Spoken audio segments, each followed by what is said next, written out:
In the midst of the silent night, when the whole world seems to have fallen into slumber, is your mind still struggling alone against the storms of anxiety and ceaseless thoughts?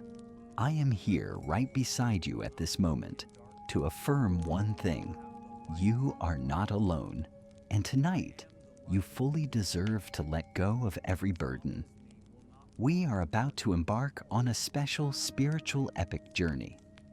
I will guide you through space and time to view life through the eyes of King David, the man who once found peace amidst the siege of enemies, to finally anchor your soul in the healing teachings of Jesus.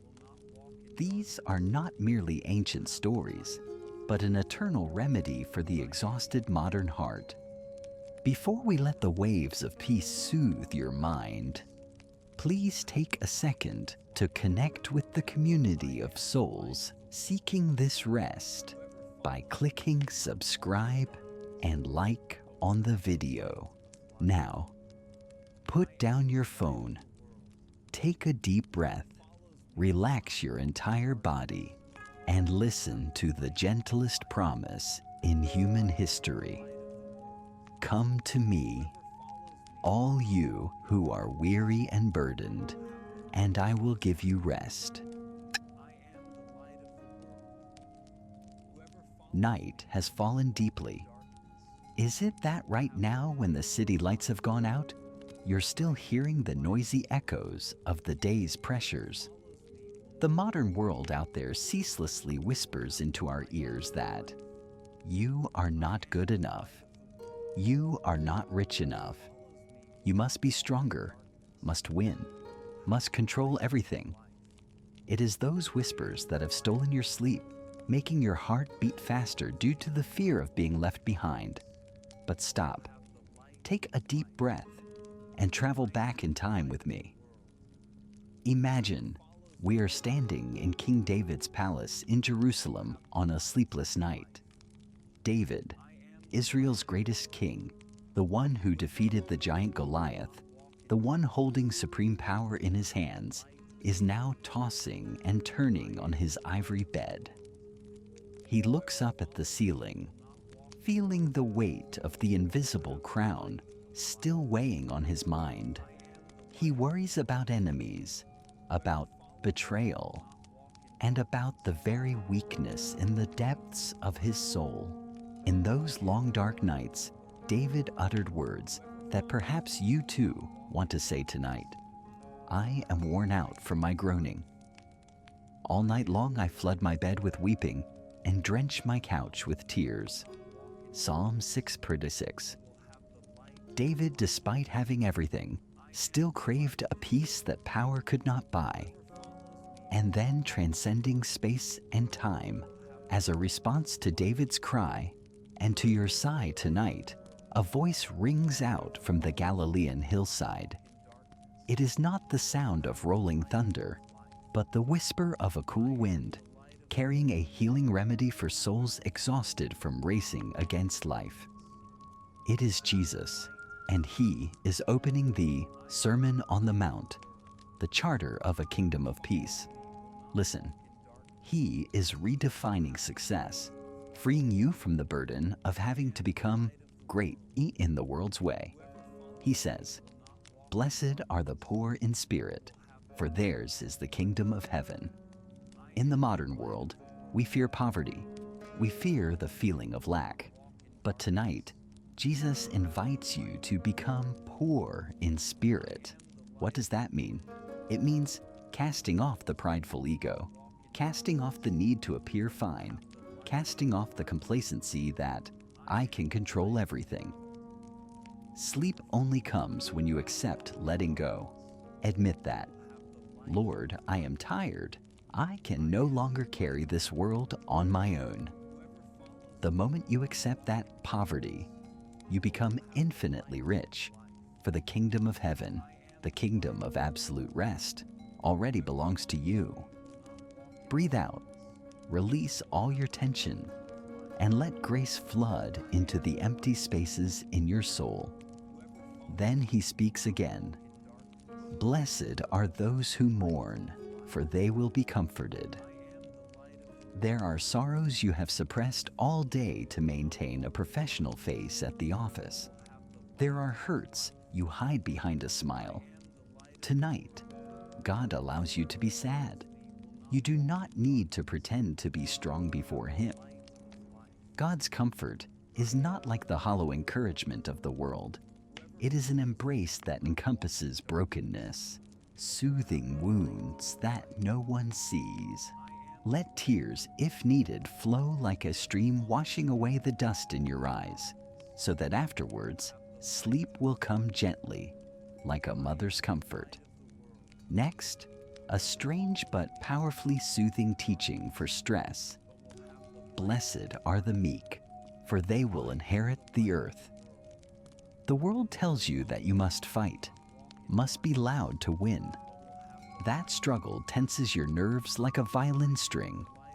But Jesus says, know the meek, those who know how to restrain their power, those who know how to yield, those who possess inner calm, are the ones who possess everything. Visualize King David, who once had the chance to kill his enemy Saul in the cave, but chose meekness and forgiveness. It was that meekness that brought him a good night's sleep in the wilderness, because his conscience was not tainted by hatred. Tonight, let go of anger. Let go of the desire to retaliate against someone who hurt you today. Choose meekness. Loosen your clenched fists. When you stop fighting the world becomes a soft bed supporting you. And finally, the remedy for internal conflicts. Blessed are the peacemakers, for they will be called children of God. Insomnia often comes from battles within the head. The war between ego and conscience, between desire and reality, between anxiety and hope. God calls you a peacemaker. Before bringing peace to the world, establish a peace treaty with yourself. Forgive yourself for today's mistakes. Speak to your troubled mind. Peace, be still. You are a child of God, and the privilege of children is to sleep peacefully in their Father's house without worrying about tomorrow. The Beatitudes are not dry laws. They are golden keys that throw open the prison doors of anxiety. When you accept that happiness does not lie in how many likes you get or how much money you earn, but in peace, meekness, and reliance on God, the burden on your shoulders will fall away. King David, after going through so many ups and downs, found this truth and wrote in Psalm 48, "In peace I will lie down and sleep. For you alone, Lord, make me dwell in safety."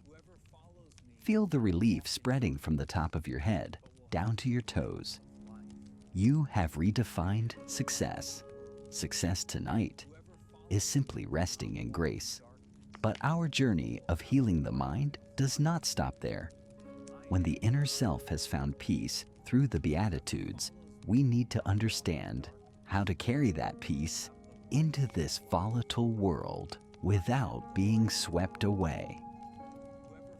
How to live amidst pressure while still keeping your own light.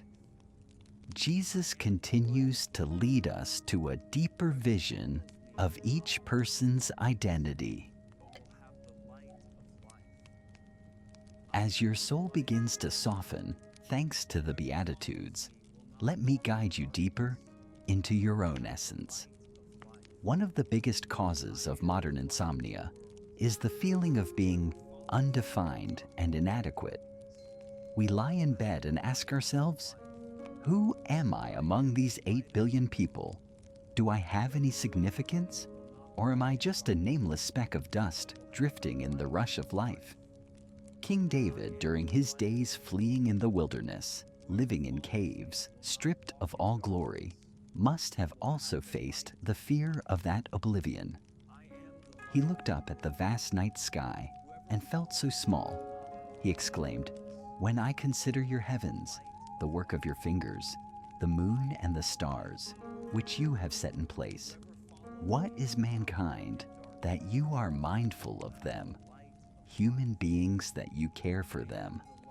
Psalm 8:3, no, 4. That smallness can drown us in the abyss of anxiety. But tonight, from the Mount of Beatitudes, Jesus looks through into your deepest insecurities and grants you a new identity, an identity full of power and healing. He does not ask you to do anything to become valuable.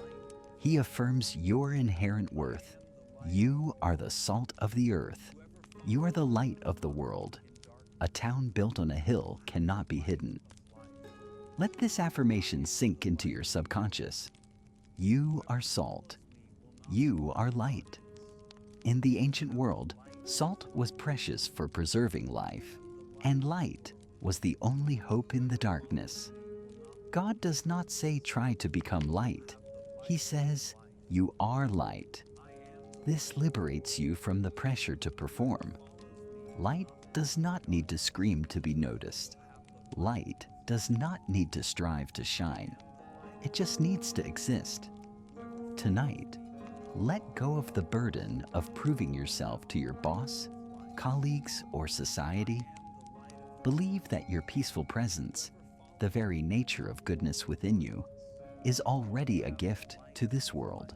Imagine yourself as a small lamp placed on a table, emitting a soft golden light, dispelling the darkness in the room of the mind. You don't need to be as dazzling as a stage spotlight, just warm and steadfast. Your peace is the light. When you sleep well, you are recharging to continue shining tomorrow. Rest assured, you matter and you are loved. But my friend, for that light to be crystal clear, we need to look into the darkest corners of the mind, the dwelling place of monsters named anger and lust. Sleep is often stolen not by outside noise, but by inside noise. Unfinished dialogues, uncooled anger, unsatisfied desires. We carry this emotional waste into bed. Jesus, the great physician of the soul, knows that the old law, do not murder, do not commit adultery, only addresses the surface. He wants to heal the root of your insomnia with a new law, the law of inner purification. Listen to him dissect the human soul. You have heard that it was said to the people long ago, "You shall not murder." But I tell you that anyone who is angry with a brother or sister will be subject to judgment. Anger. That is the fire that consumes sleep. When you lie down while still resentful of someone's words, when you nurture bitterness, that is when you are drinking poison while expecting the other person to die. King David understood this better than anyone. In his Psalms, he often poured out his anger to God, only to realize that only when letting go of judgment did his heart feel light. Refrain from anger and turn from wrath. Do not fret, it leads only to evil. Psalm 37:8. Jesus invites you. Tonight, forgive. Not because they deserve it, but because you deserve peace. Anger is like holding a hot coal to throw at someone else. Your hand will get burned first. Drop that coal. Extinguish that fire with the cool water of tolerance. Imagine the faces that annoy you, fading and drifting away with the water flow. Your mind is now cool and empty. And then he continues to touch another wound, lust and ceaseless fantasies. You have heard that it was said, "You shall not commit adultery." But I tell you that anyone who looks at a woman lustfully has already committed adultery with her in his heart. Here, God is not only speaking about sexual morality, but broadly. He speaks of the mind's adultery against reality. It is when we are not content with what we have, the mind keeps wandering, pursuing shadows, unrealistic desires, craving others' lives, envying others' success. It is that stirring of desire, that dissatisfaction, that creates an infinite hole in the soul, making us toss and turn, craving to fill it. David once fell because of a glance, because of a moment of uncontrolled desire to possess what was not his. The price paid was long nights of agonizing torment. Create in me a pure heart, O God, and renew a steadfast spirit within me. Psalm 51:10. That is David's prayer, and also the meditation guide for you tonight. Create in me a pure heart, O God. Purity is the softest pillow. Clean your mind. Sweep away comparing desires, calculating possessions. Return to the present. Cherish this breath. Cherish this warm bed. When you are no longer angry, the past, and no longer desiring hopelessly, the future, you are fully in the present. That is the deepest state of meditation that Jesus grants. He upgraded the law not to bind you, but to cut the invisible chains binding your mind to negativity. Feel the relief when your chest is no longer weighed down by animosity or craving. Your mind is now like the Sea of Galilee, calm after the storm, reflecting the starlight. You have been purified. You are salt. You are light. And now you are ready to step into the most secret place where the true sacred dialogue begins, when the mind has been washed clean of the impurities of anger and lust. That is when we can enter the private room of the soul, close the door to the noisy world, and begin the most sacred ritual, prayer. But not showy prayer, but the whisper of a child to a loving Father. We have journeyed through redefining happiness, and we have cleansed the mind of anger and lust. Now you stand before the final door to enter complete sleep. It is the door of secrecy. In modern life, we are exhausted because we have to act too much. We give kindness to expect praise. We pray or do good deeds to build a personal image. This hypocrisy is an invisible burden that prevents the soul from ever resting, as it must always worry about the judging eyes of the world. But tonight, Jesus invites you to cast off that role. Take off the mask. Leave the makeup, the suit, and the social smiles outside the bedroom. He teaches, be careful not to practice your righteousness in front of others to be seen by them. But when you give to the needy, do not let your left hand know what your right hand is doing. Do not let your left hand know what your right hand is doing. A beautiful teaching on self-forgetfulness.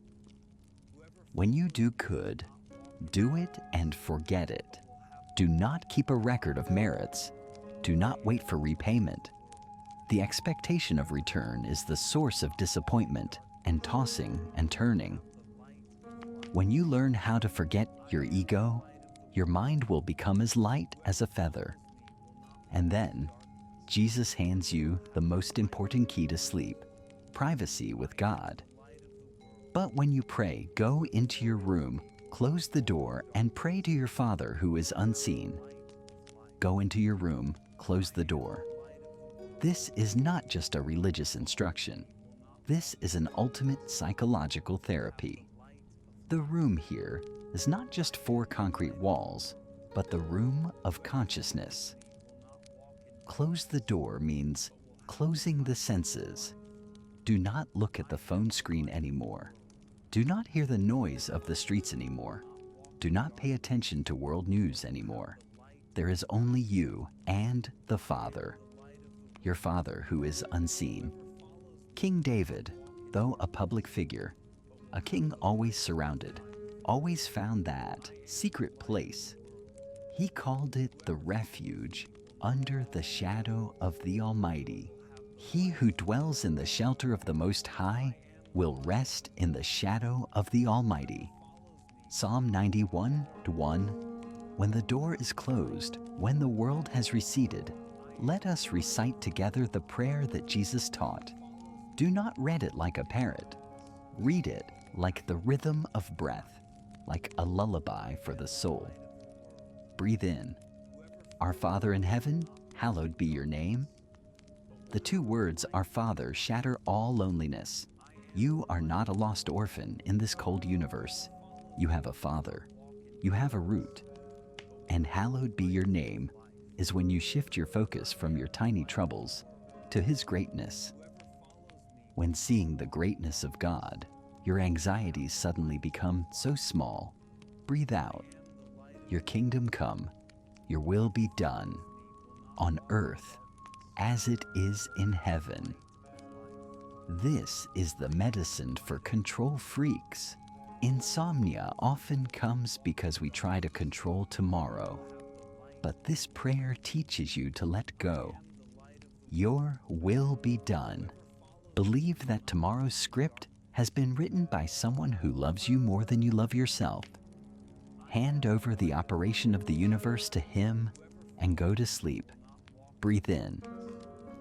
Give us today our daily bread.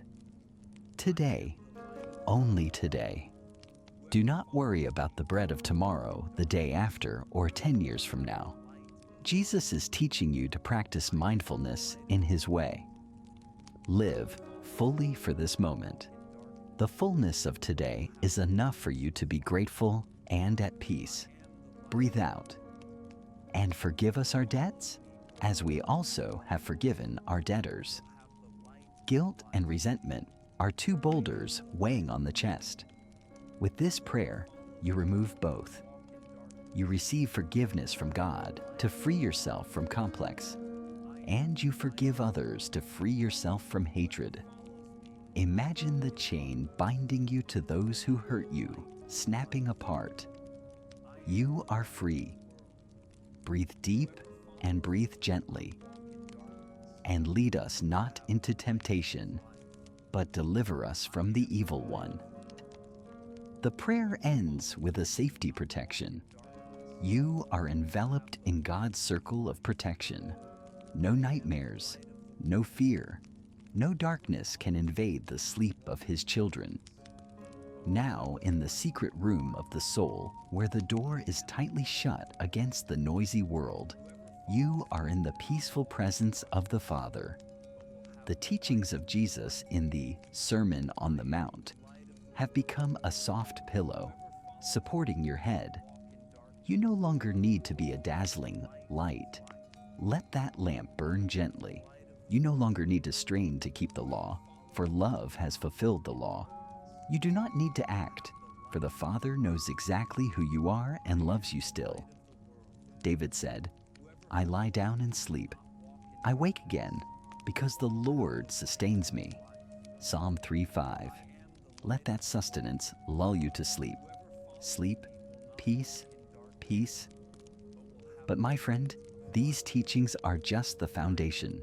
For this faith to become alive, for your mind to be completely convinced by the power of peace, Jesus does not just speak theory. He tells stories. Stories imbued with the breath of life. Parables that will gently infiltrate the subconscious, soothing the driest areas of memory. We will step down into the boat together, set sail, and listen to Him tell stories. Gently open the door of the secret prayer room where we just were. Now follow me. We will walk with King David out of the palace, leaving behind the cold stone walls to arrive at the sunny and breezy shores of the Sea of Galilee. Imagine you are sitting on a small boat, gently bobbing on the blue water. Surrounding you is a yearning crowd, but in your mind, there is only you and Jesus. He sits there, His warm, deep voice echoing over the water, telling stories about soil, seeds, and the harvest. Why do we need to hear stories before sleeping? Because your reason has worked too hard all day. It has analyzed, calculated, and argued. Now is the time for reason to rest and for imagination to lead the way. Jesus begins the first story, the story of the sower. A farmer went out to sow his seed. As he was scattering the seed, some fell along the path, and the birds came and ate it up. Some fell on rocky places. Other seed fell among thorns. Look at your mind right now. Is it like those patches of soil? Sometimes your mind is rigid like the path, where daily worries trample over one another, causing the seed of peace just sown to be snatched away by the birds of distraction. You're just about to sleep. A message arrives, a notification rings, and the peace vanishes. Sometimes your mind is full of rocky places. You excitedly receive joy, but underneath are calloused, unhealed hurts, causing sleep to be fitful, and the roots of tranquility cannot penetrate deep. And most terrifying are the thorns. Jesus explains the thorns are the worries of this life and the deceitfulness of wealth. They are the silent enemies choking your sleep. You lie down, and those thorns begin to grow. How to pay the debt tomorrow? Will this project succeed? Will I be replaced?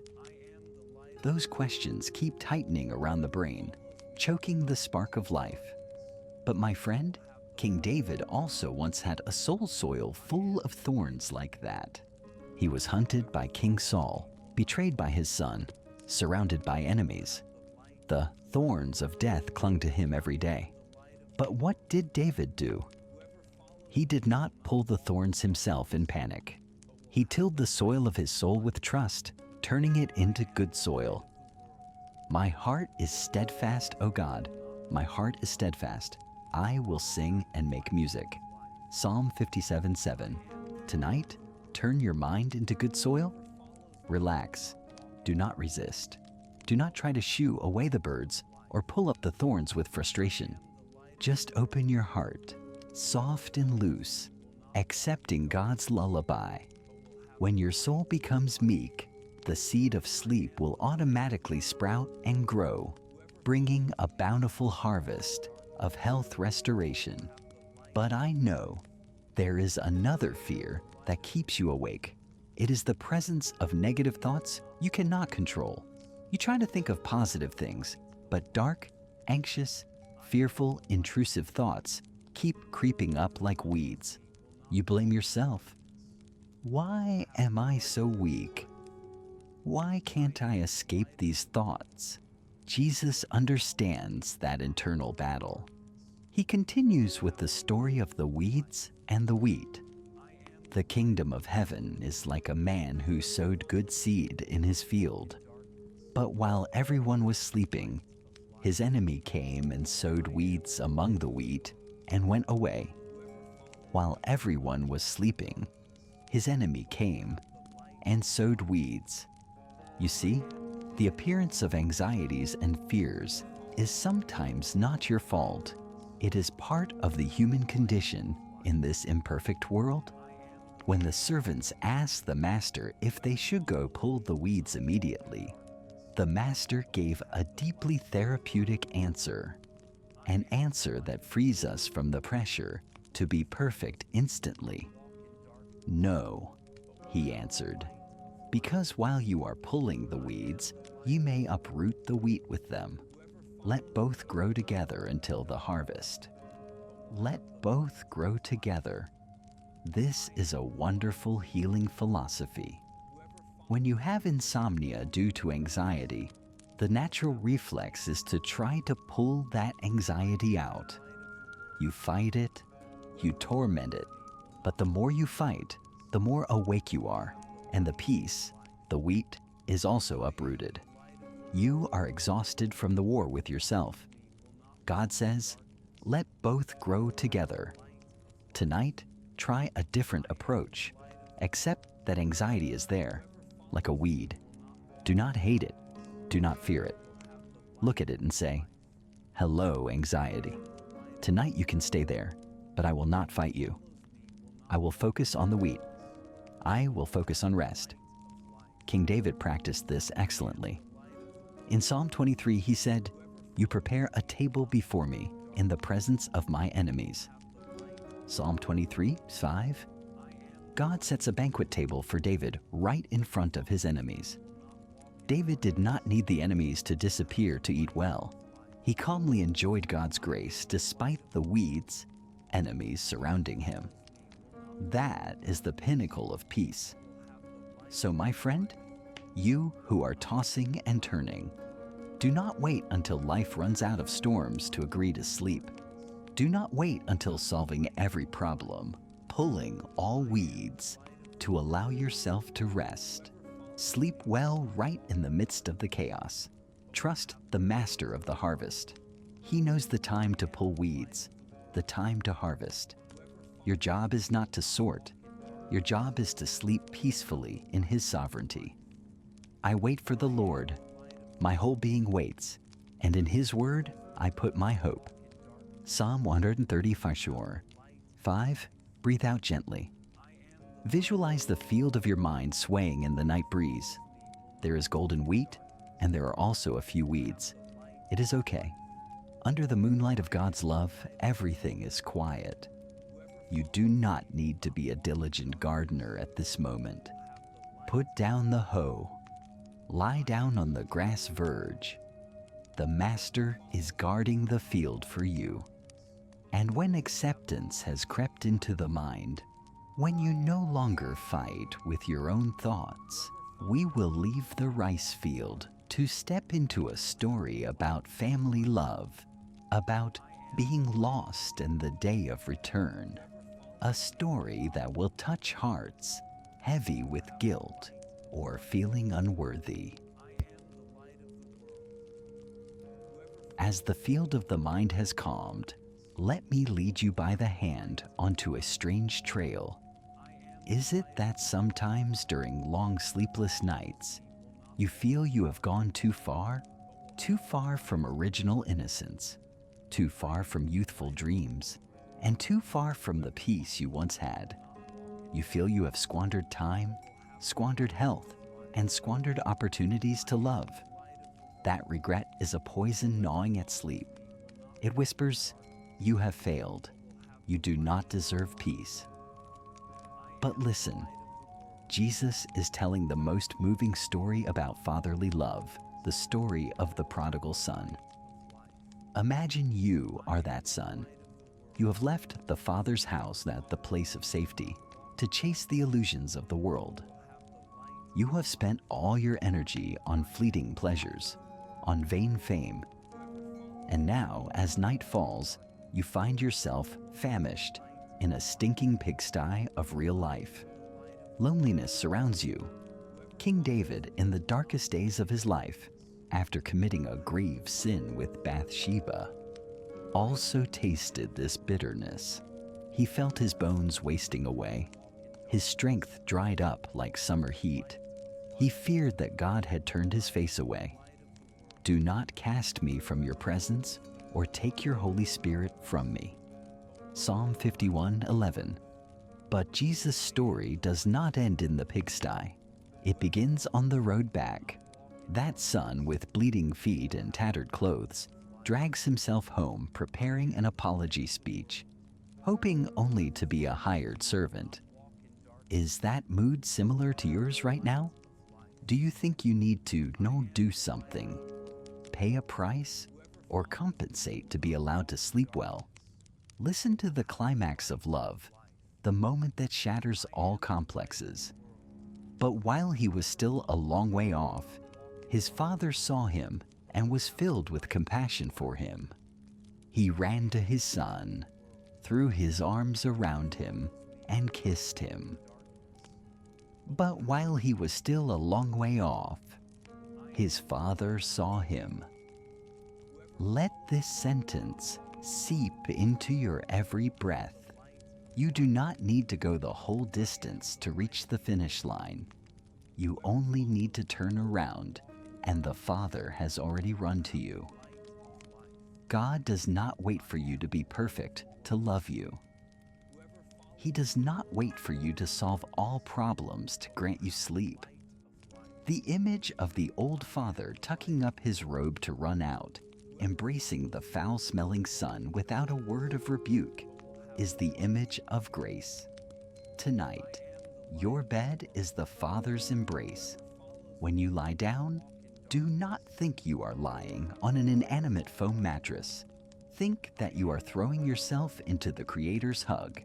He says to your anxieties and complexes, "My son," the Father said, "you are always with me, and everything I have is yours." Every mistake has been erased. The ring of authority has been put on your finger. The sandals of peace have been put on your feet. You are home. There is nothing left to fear from the darkness outside. The door is closed. The feast of reunion has begun in dreams. David found that forgiveness and exclaimed, "Blessed is the one whose transgressions are forgiven, whose sins are covered." Psalm 32:1. Blessed is the one who is forgiven. Tonight, you are that happy person. Sleep in complete forgiveness, but I know there are nights you lose sleep not because of your own mistakes, but because of wounds inflicted by the world. You feel like a victim. You are betrayed, abandoned, beaten down on the roadside of this fiercely competitive life. You lie there, painful and exhausted, watching the rushing stream of people pass by, friends you thought were close, people with responsibilities, but they all passed by on the other side. Self-pity and abandonment are major barriers preventing you from reaching sleep. Your heart tightens with cold. Jesus, the one who empathizes with the pain of rejection, tells you the story of the Good Samaritan. Imagine you are the traveler, beaten half dead on the road from Jerusalem to Jericho. You lie there helpless. Religious officials pass by, high-ranking people pass by. No one stops. The physical pain is nothing compared to the pain of indifference. But then a person appears, not a hero, not a relative, but a stranger, even someone despised, a Samaritan. But a Samaritan, as he traveled, came where the man was, and when he saw him, he took pity on him. Tonight, Jesus is that Good Samaritan. He does not walk past your pain. He is stopping right beside your bed. He bends down, seeing the heart wounds no one sees, the harsh words you had to hear today, the injustice you had to endure. What does he do? He does not preach morality. He acts to soothe. He went to him and bandaged his wounds, pouring on oil and wine. In ancient medicine, wine was for antiseptic, and oil was for soothing pain. Tonight, let the Spirit of God be like premium olive oil, overflowing into your mind.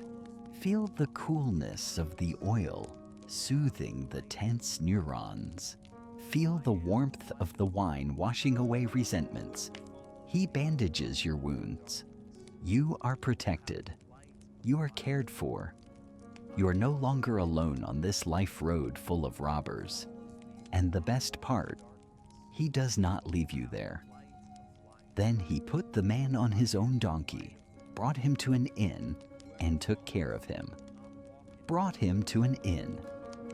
Your bed tonight is the inn that God has prepared for you. This is a safe shelter for you to recover. He has prepaid all costs to the innkeeper. He paid the price for your peace with his own life. King David, once a warrior full of scars, also yearned for that healing.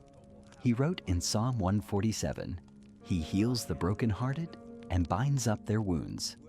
Psalm 147:3. Tonight, you do not need to be strong. You are allowed to be weak so God can care for you. Relax your whole body. Imagine yourself lying on the Samaritan's donkey, protected, gently swaying towards the place of rest.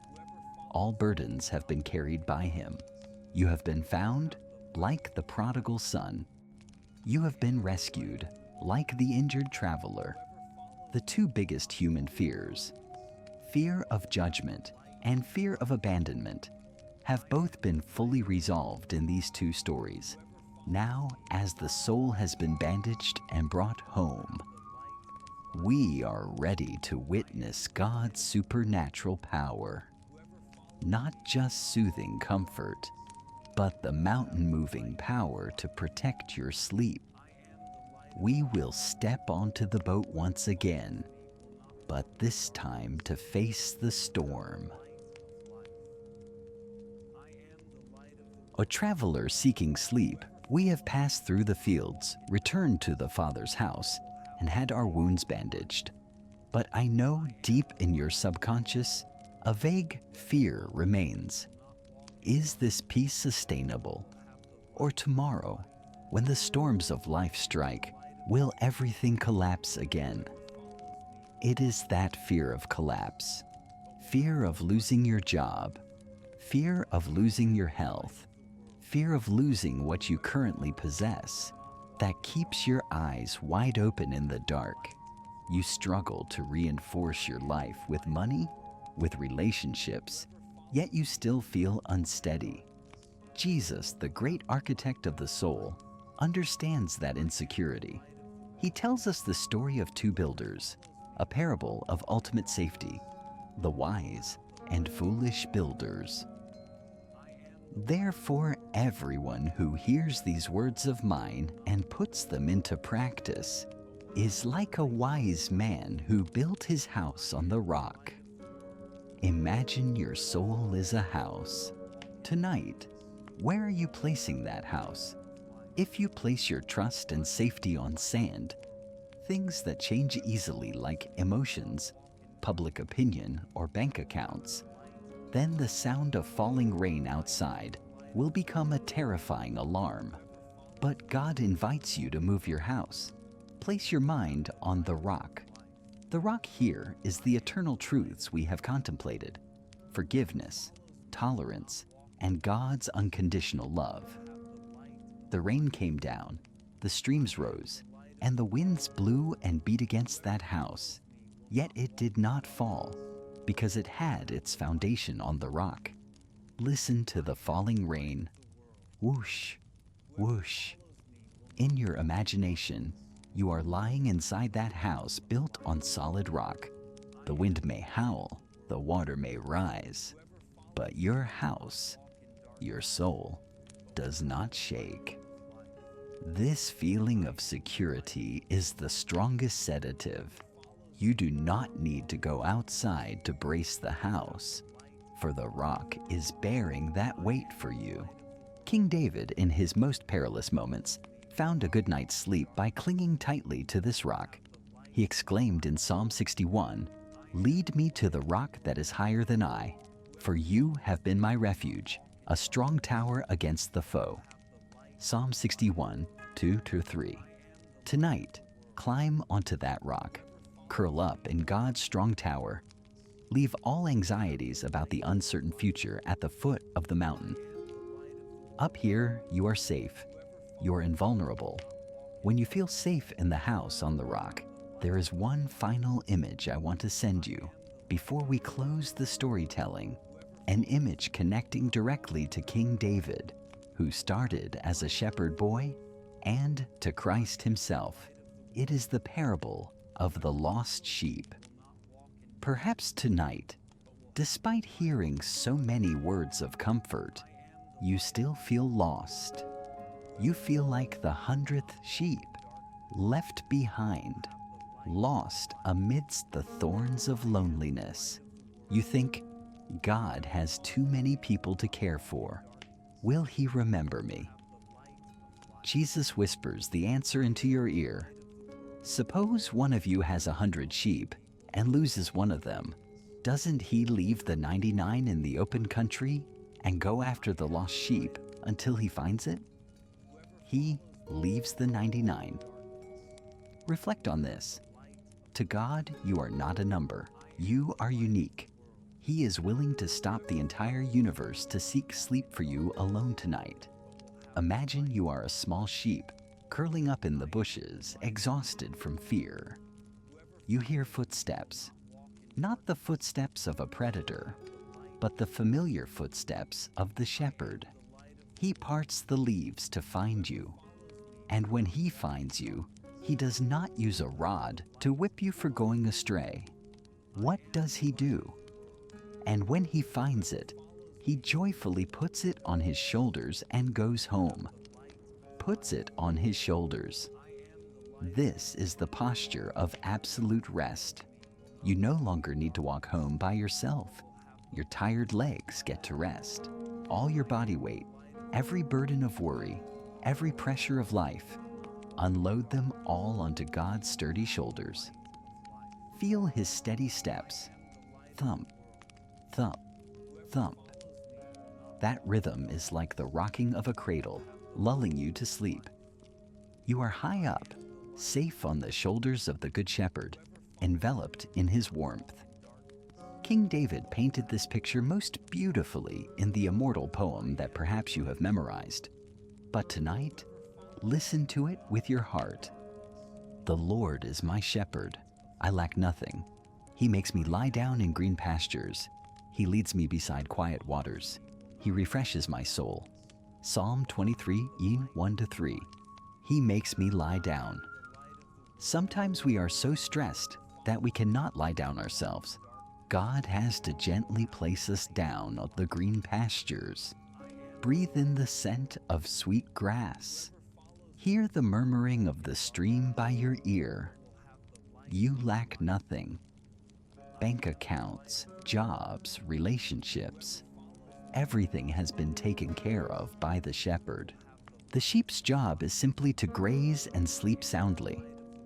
Now, let these parables blend together into a soft blanket. You are the good soil, receiving the seeds of peace. You are the wheat allowed to grow alongside the weeds without fear. You are the child who has returned home, the traveler who has been healed. You are lying in the house on the rock and are being carried on the shepherd's shoulders. Your mind is now filled with images of safety, acceptance, and reliance. Jesus' everyday stories have woven a protective cocoon around your soul. However, sleep is sometimes still disturbed by sudden storms of panic attacks or nightmares. To protect your sleep most fully, we need a power greater than storytelling. We need the intervention of miracles. Prepare your spirit. We are about to witness Jesus standing up in a rocking boat, facing the raging storm and commanding nature to obey. That power will be the final shield for your sleep. Moyer, take a deep breath, hold it, and exhale slowly. We have just left the green pastures of the shepherd. But life is not always cool streams. There are nights when you lay your back on the bed and your mind is not calm like a lake surface, but it surges with waves. Chaotic thoughts rush in. Work pressure, debt, health, family troubles. They are like tsunami waves waiting to swallow your peace. Your heart beats fast, your breath is short, your chest tightens. You feel you are losing control. King David, a seasoned warrior, also experienced such terrifying stormy nights in his soul. He felt like he was sinking to the bottom of the abyss of despair. Hear his cry for help echoing from ancient times. Is it also the cry of your heart right now? Save me, O God, for the waters have come up to my neck. I sink in the miry depths, where there is no foothold. Psalm 69, 1-2. The waters have come up to my neck. I sink where there is no foothold. That is exactly the feeling of insomnia caused by anxiety. You flounder, you struggle, but the more you struggle, the deeper you sink. But tonight, I want you to know, you are not on that boat alone, and the boat of your life will not sink, because the one with you is the one who holds authority over every storm. Imagine we are on the Sea of Galilee on a pitch-black night. A storm rises, waves crash into the boat. The disciples, the most skilled fishermen, also scream in fear, "Teacher, we are going to die." Panic ensues. That is the image of your mind when anxiety peaks. But look towards the stern. There is a man sleeping. It is Jesus. He sleeps peacefully on a cushion amidst the roar of the ocean. The image of him sleeping is the symbol of absolute peace. He does not fear the storm because he knows who he is. And then he wakes up. He does not panic to bail water, does not scream to find ropes. He stands up, facing the raging wind and the boiling sea. He speaks just one short sentence, but it carries the weight of the entire universe. Quiet, be still. Mark 4:39. Immediately, the wind dies down. The waves calm. A great calm envelops the space. Tonight, visualize Jesus standing right in your chaotic mind. He raises his hand before the racing thoughts in your head. He commands your fast-beating heart. Quiet. He commands the invisible fear. Be still. Repeat this in your mind like a healing mantra. Peace, be still. Peace, be still. His power not only stops the external storm, but also extinguishes the adrenaline storm inside your body. Your nervous system is soothing. Tension is dissolving like sea foam. King David, after witnessing that rescuing power, wrote in Psalm 29, "The voice of the Lord is over the waters. The God of glory thunders. The Lord gives strength to his people. The Lord blesses his people with peace." Psalm 29, December 3:11. God gives strength and blesses his people with peace. The storm does not come to drown you. It comes for you to see that the one with you is greater than the waves. But that is not all, my friend. There are times when the storm does not come from outside, but from loneliness and the feeling of abandonment in the flow of life. That is the fourth watch of the night, the darkest time before dawn, when fear easily attacks us most. The disciples are rowing hard in the middle of the sea against the wind. They are tired, exhausted, and feel alone. Suddenly, they see a figure walking on the water towards them. Instinctive fear rises. It's a ghost. Have you ever, in a sleepless night, seen your future as a terrifying ghost? You fear unemployment, fear illness, fear old age. You scream in silence, but hear the familiar voice echoing through the night, a voice warmer than fire. Take courage. It is I. Don't be afraid.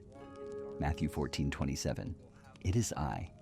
The phrase, "it is I," in the original language also means I am. The Eternal One, the Creator of water, is walking on water. What is frightening you tonight? Jesus is treading on it. He stands higher than your problems. He is walking on the very things that make you want to sink. And then look at Peter. He wants to come to God. He steps out of the boat. But when he sees the strong wind, he is afraid and starts to sink. Lord, save me. Matthew 14:30. Perhaps this is the shortest and most sincere prayer you need tonight. When you feel you are sinking into the deep pit of depression or anxiety, do not try to swim. Call out. And immediately, what does Jesus do? He does not stand on the water to lecture on faith. Immediately, Jesus reached out his hand and caught him. Feel that hand right now. A warm, strong, firm hand gripping your wrist, pulling you up from the cold waters of despair. You are held. You are safe. You're not left to sink. God gently reminds, "You of little faith, why did you doubt?" Do not hear this as a rebuke. Hear it as the gentle reassurance of a father. "My child, why do you have to fear when I am here? I have never let go of your hand. When both step into the boat, the wind dies down. The nightmare ends. King David also once felt this miraculous rescuing hand when he wrote in Psalm 18, "He reached down from on high and took hold of me. He drew me out of deep waters." Psalm 18:16. Tonight, the power of miracles is covering your room. No storm is too big for God. No water is too deep for His arm. The chaos of nature had to bow to His voice, so the chaos in your mind will also have to obey. Let the image of Jesus, walking on the waves of your anxiety, become the anchor for sleep. Everything is under control. You can let go of the steering wheel now. Sleep, for the great captain is awake to guard the course for you. And when the external storm has quieted, we suddenly realize that there are pains that do not come from the sea, but from right within the flesh, in the eyes, and in persistent illnesses tormenting the body. How to sleep when the body is in pain? Jesus is not only the conqueror of nature, He is also the greatest physician. Let us step into the villages of Galilee to witness healing miracles, where physical pains are soothed by love. Yea. As the external storm has quieted, we return to the reality of our own bodies. Tonight, are you feeling pain? A persistent backache, a migraine, or the sheer exhaustion of an overworked body? Or deeper still, the pain of inferiority due to some defect that makes you feel incomplete? King David, though a mighty warrior, was no stranger to physical pain. In long nights of illness, he once cried out, "I am feeble and utterly crushed. I groan in anguish of heart. My back is filled with searing pain. There is no health in my body." Psalm 38:8-7.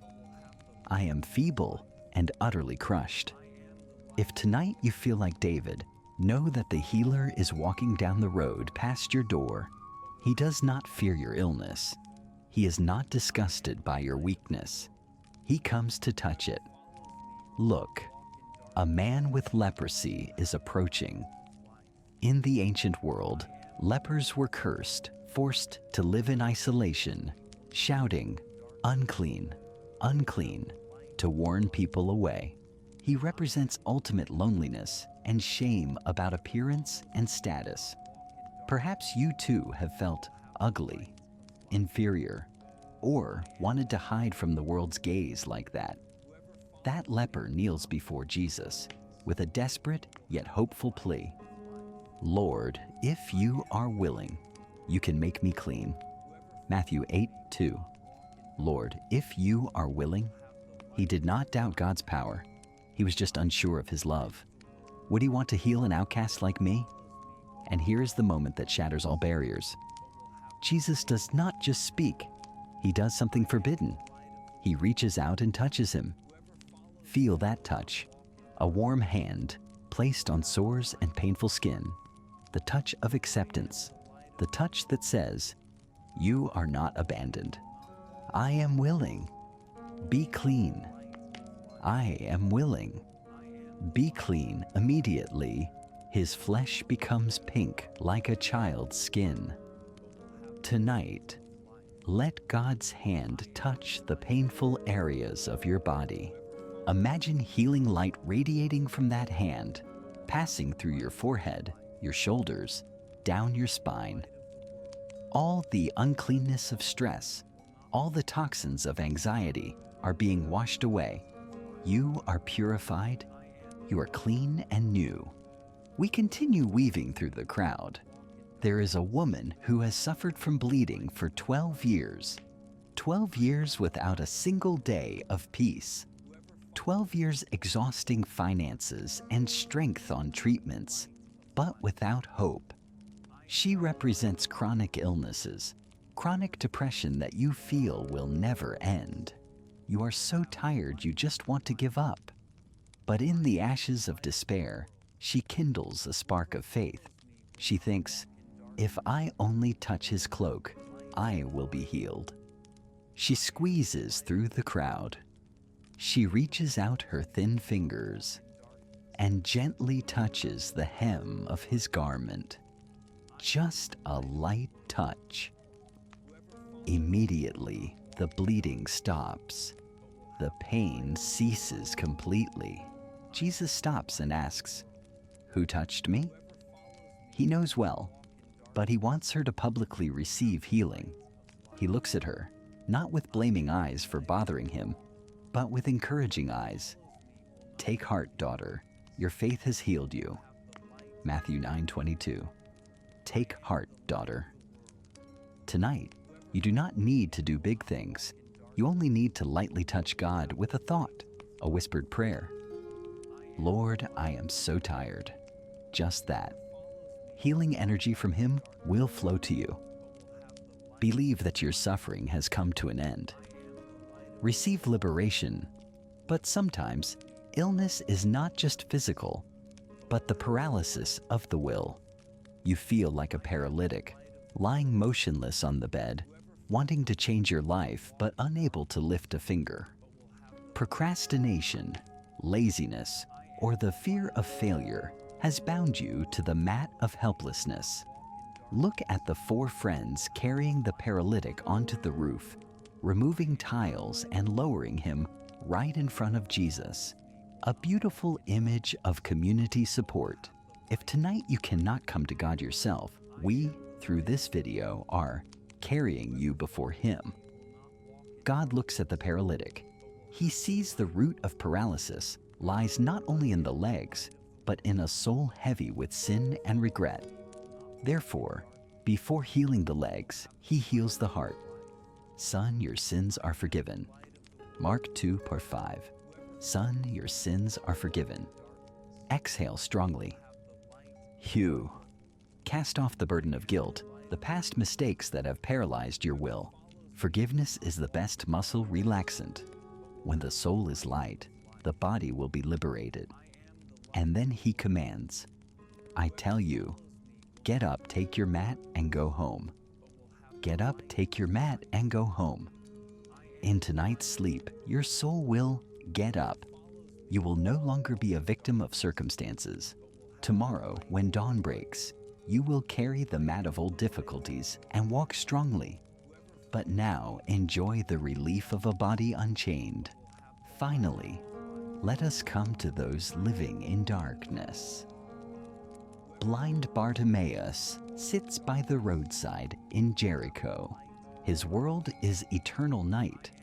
Is it that you also see your future as dim and dark? You do not see a way out for current problems. Jesus asks him, "What do you want me to do for you?" He replies, "Lord, I want to see." Receive your sight. Only your faith has healed you. Luke 18:42. Receive your sight. This miracle is not just for physical eyes. It is for your spiritual eyes. Tonight, when you close your eyes to sleep, God will open your spiritual eyes. He will let you see hope in dead-end situations. He will let you see solutions you never thought of. The darkness of anxiety will be dispelled by the light of revelation. King David rejoiced in that hope. For with you is the fountain of life.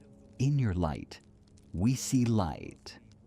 Psalm 36, number 9. Your body is now enveloped in restorative power. God's touch soothes the pain. God's forgiveness relaxes the muscles. God's light dispels the darkness in the mind. You are lying in a supreme spiritual hospital where the great physician is on duty by your bedside. Praise the Lord, my soul, and forget not all His benefits, who forgives all your sins and heals all your diseases. Psalm 103, Summa 2:3. Let this scripture lull you, who forgives all your sins and heals all your diseases. Sleep in complete healing. Sleep so cells can be regenerated. But my friend, God's power does not stop at healing illnesses. He does even greater things.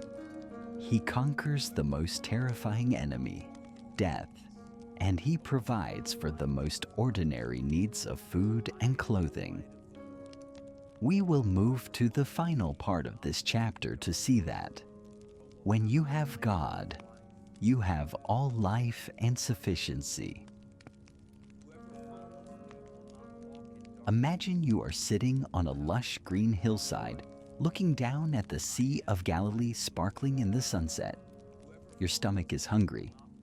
Surrounding you are thousands of people who are also hungry. Darkness is about to fall, and this place is a desolate wilderness.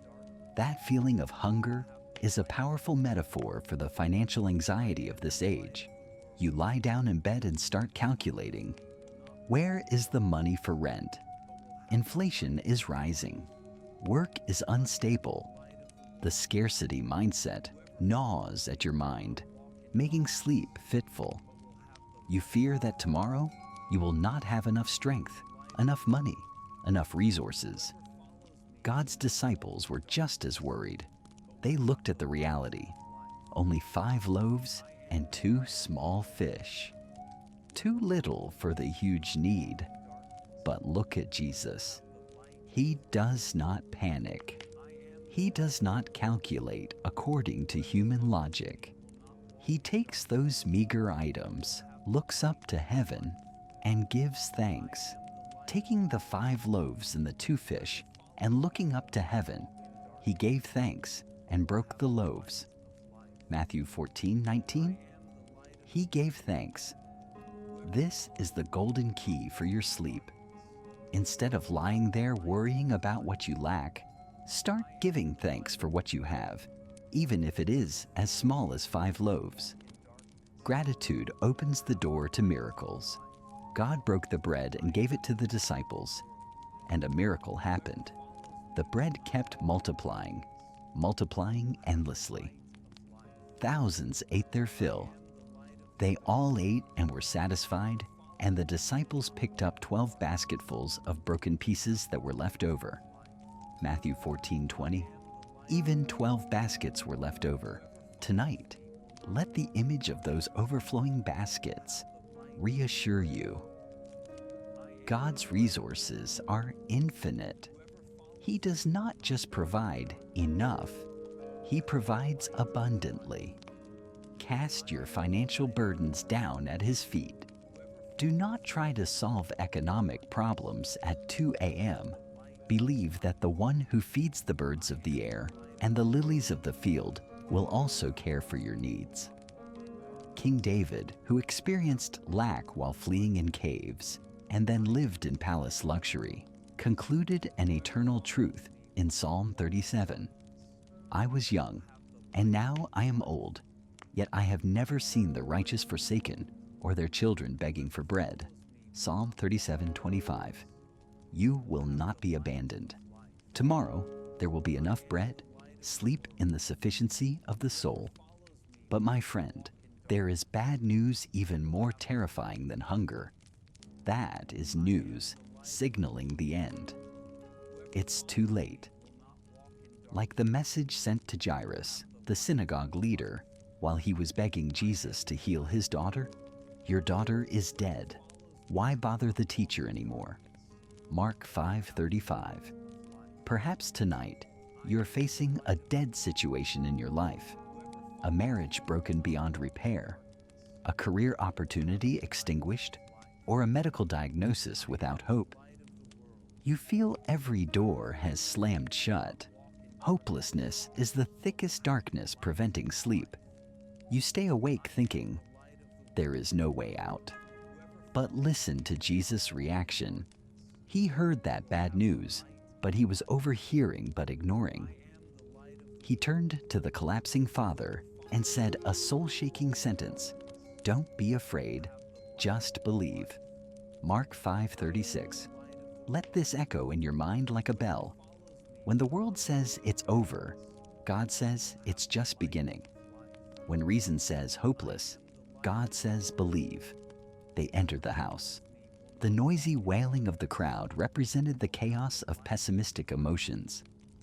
God sent them all outside. He needed silence. He walked to the bed where the little girl lay motionless.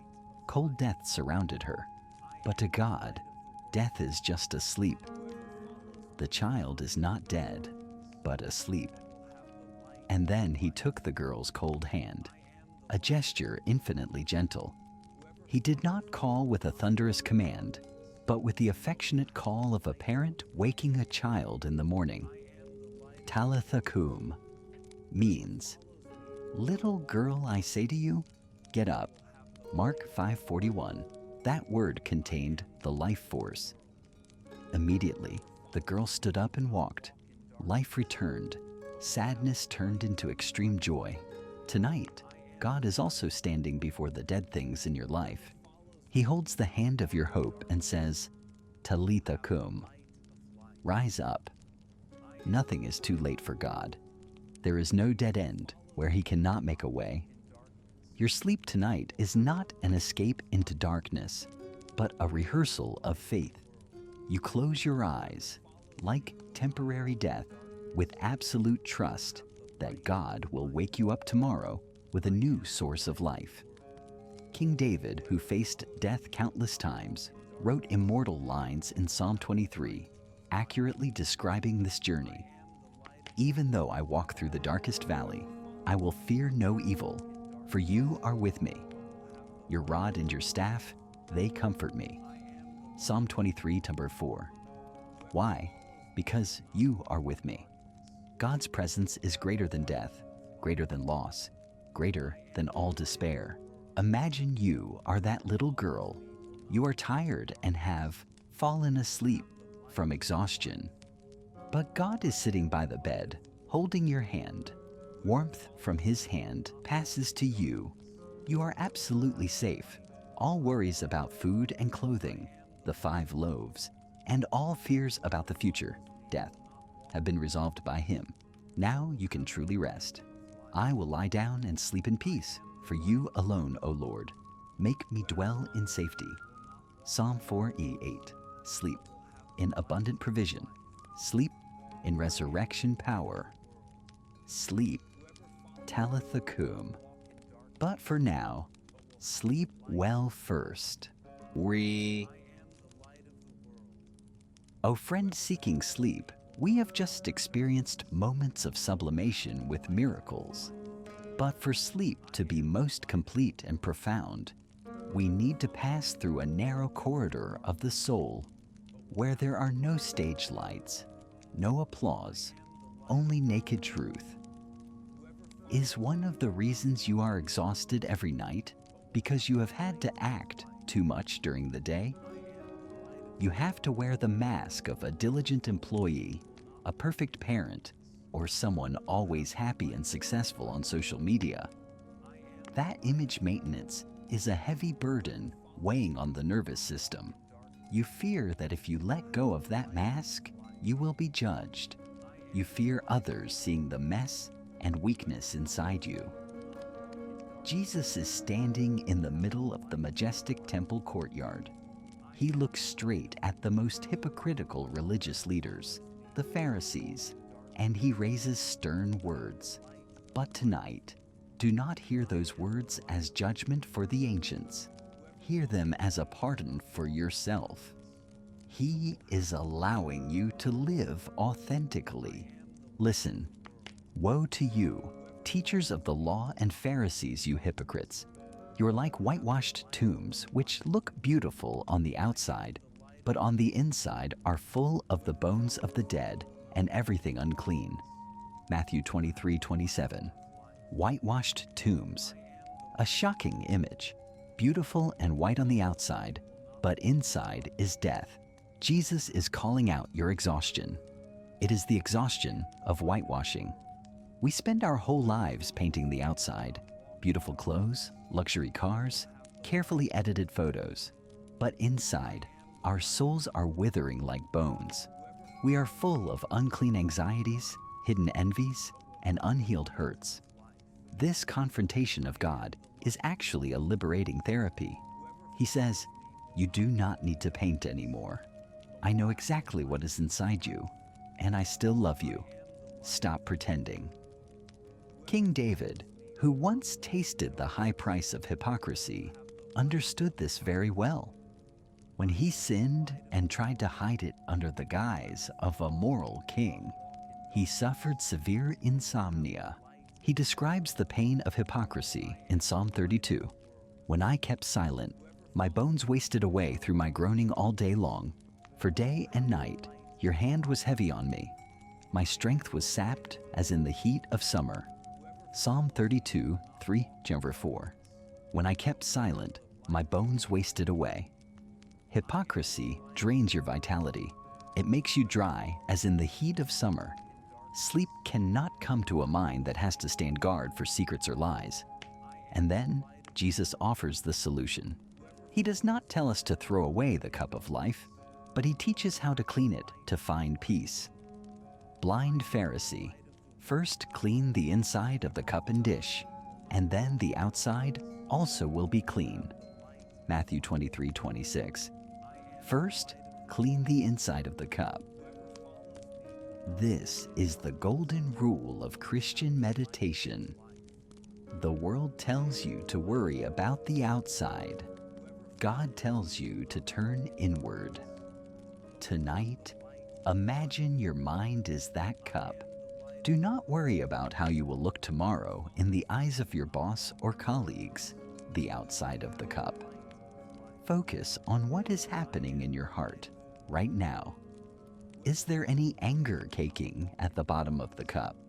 Is there any fear clinging to the rim? Offer it to God. Confession is not for punishment, but to be cleansed. Create in me a pure heart, O God, and renew a steadfast spirit within me. Psalm 51:10. Whisper with David, create in me a pure heart, O God. Feel the cool water of grace flowing into your soul. It washes away the dust of vanity. It softens the plaques of pride. When the inside is clean, you no longer need to strain to whitewash the outside. Radiance will naturally exude, and more importantly, when there is nothing left to hide, you have nothing left to fear. You can sleep well with a clear conscience. Jesus continues to expose another burdens of the Pharisees that we also often carry. The desire to be acclaimed by others. Everything they do is done for people to see. They love the place of honor at banquets and the most important seats in the synagogues. Matthew 23:5-6. Done for people to see. That is the validation trap. We lose sleep counting likes, waiting for praise, fearing being forgotten. We place our worth in the hands of others. Jesus invites you to step down from those highest seats. Shed the need to be important. Recall the image of God washing the disciples' feet. The Most High bent down to be the lowliest servant. The greatest among you will be your servant. For those who exalt themselves will be humbled, and those who humble themselves will be exalted. Matthew 23:11-12. Those who humble themselves will be exalted. When you lie down in bed, that is the physical act of humbling. You let go of control, you become passive. Let your soul do the same. Tell your ego, rest. You do not need to prove you are great. You just need to be a beloved child. True freedom comes when you no longer need to impress anyone. In the darkness of the bedroom, no one sees you, but God sees, and He is pleased with your authenticity. David found that freedom when he said, "You desire truth in the inward parts? You teach me wisdom in the inmost place." Psalm 51:6. Now, as the heavy mask has been taken off, placed gently beside the bed, the makeup of hypocrisy has been washed away. The cup of the soul has been cleansed from the inside. You feel your face lighten. The facial muscles relax. The chest is no longer compressed by the pressure to be perfect. You are yourself, naked but wrapped in grace. God's confrontation does not hurt you. It relieves you. The storm of hypocrisy has vanished, giving way to the silence of truth. But my friend, when having removed the mask and lived true to ourselves, we face another anxiety, more existential. It is the question, so what must I do with this real life? Am I wasting my talents? Will I be left behind on Judgment Day? To answer the concern about productivity and self-worth, Jesus tells us a story about the talents. The night has grown late. The clock steadily counts the rhythm of time.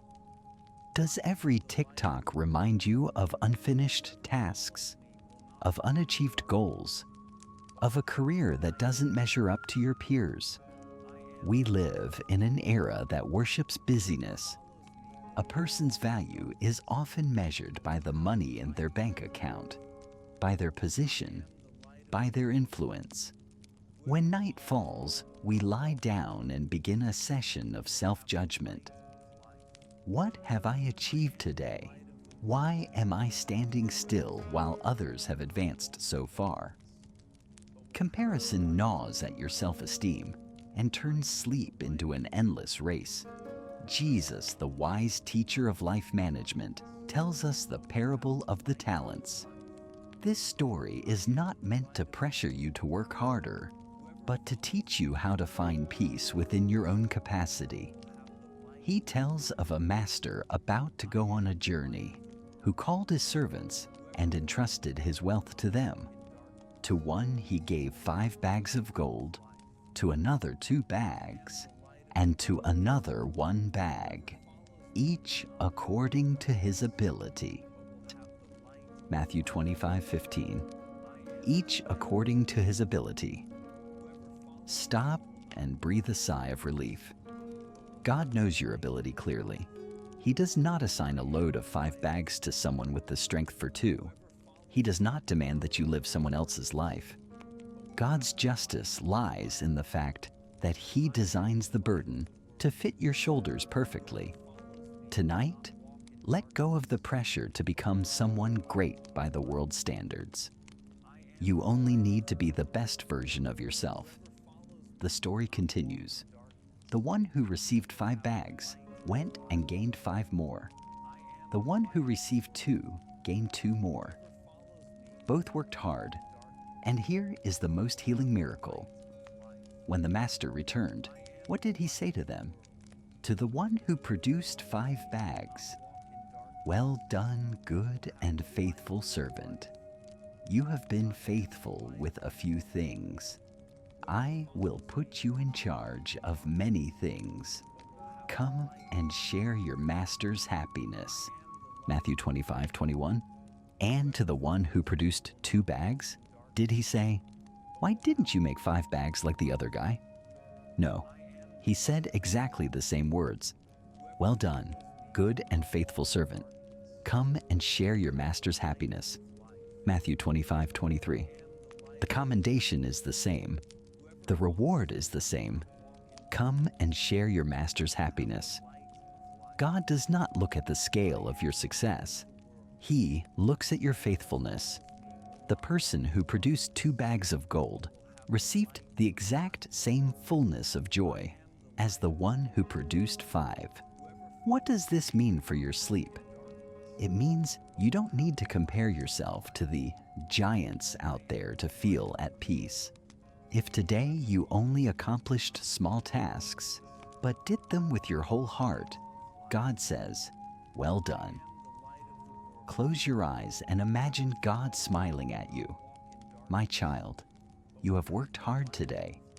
You took care of the children. You finished the report. You cooked a meal. Even if the world does not honor you, I see your faithfulness. Enter into my rest." But the story is not over. There is the third person, the one who received 1 bag. He represents another secret fear, the fear of risk and the paralysis of perfectionism. He went to dig a hole and hid that bag. Why? He told the master, "Master, I knew that you are a hard man, so I was afraid and went out and hid your gold in the ground." Matthew 25:24-25. I was afraid. He feared failure. He feared doing wrong. He had a distorted view of the master, thinking the master was harsh and exploitative. It was this fear that prevented him from daring to live, daring to act, and certainly prevented him from sleeping well because anxiety was always lurking. The laziness that God rebukes here actually stems from fear. When you are too afraid of making mistakes, you choose to do nothing, or you procrastinate. And then that procrastination turns into guilt, weighing on your chest every night. Jesus wants to break this paralysis. He warns the lazy servant not to intimidate, but to wake us up. Do not bury your life in the grave of fear. Do not let the fear of judgment make you shrink back. King David, from a nameless shepherd boy, became king not because he was the most talented, but because he did not hide his talent, which was the shepherd's staff and the slingshot. When facing Goliath, he did not fear failure because he believed in the purpose God had for him.